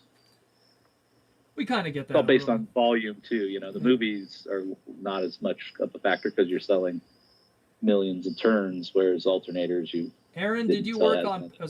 sorry. Aaron, did you work on Power Core Combiners, and why did it suck? I was the lead, guy around that time. Eric was the lead designer on those. That was largely a test segment. Try auto transforming drones. Yep. Try multi-packs, try auto transforming, try themes, try a lot of things. There was a whole system to it with the blue plug points. Yep. And not to mention, I remember years ago, I was at a panel that you were hosting at BotCon, and I remember one of the things that you said at that time was, this is the best way we could do those combiner characters at the time, because of the limitations back then were, well, if you do combiners, now you're stuck with those molds. What do you do with it? So this was the best way to kind of do that at that time. And you guys were playing with different ideas, because also the thing that people forget about Power Core Combiners also was you had the little mini-con guys that turned into weapons that also were individual robots that came with them, which I think they were called mini-cons. I'm not even too sure now, but I don't. There's a lot of innovation going on, and when you do innovation, you don't always you don't always succeed as you have in the past because you're trying something new, and then you find out whether that is accepted or not accepted, and that's how it goes. That's the nature of product development. There's no way to know you're going to get it right every time. Yoshi Dude says BMW drivers suck ass. Well, okay. Yeah. Not if I'm behind the wheel, but all right. I think alternators inspired Human Alliance, someone says. That's I've always felt that. We'll take a couple more questions and then we'll call it the end of the day. Aaron, what is the story behind Energon Dinobots? I believe those were supposed to be Classics toys. Is that correct? Or something? I remember something like that. Yes. Yeah, they were. That was some development that Hasbro was trying to develop on our side in case, as a protective measure, I guess. Yeah, I remember hearing something about that years ago. So I worked with Don to figure out what those things could be, and they ended up not where they were intended to be, but that's how it went. Again, happy for the try. They didn't execute as well as they could have. Do you have a favorite War for Cybertron trilogy segment? Do you like Siege? Do you like whatever the other ones go? I got a message here. That's why it distracted me. Do you like Siege? Do you like anything that's going on with Kingdom? Is there any part of the trilogy that you enjoy that you've been paying attention to? I kind of like the overall style from an art standpoint. I haven't been paying enough attention to the toys though to know, and I've only watched this latest one. And the last question we will have for the night, because we've been going for almost 3 hours now. Actually, we have been going 3 hours. But what about GoBots? Actually, no. Here's another one. What about GoBots? We'll answer. Yeah, we need more GoBots. What would have happened to transform? If we already answered that one, Proto Silver. You'll have to check in the queue.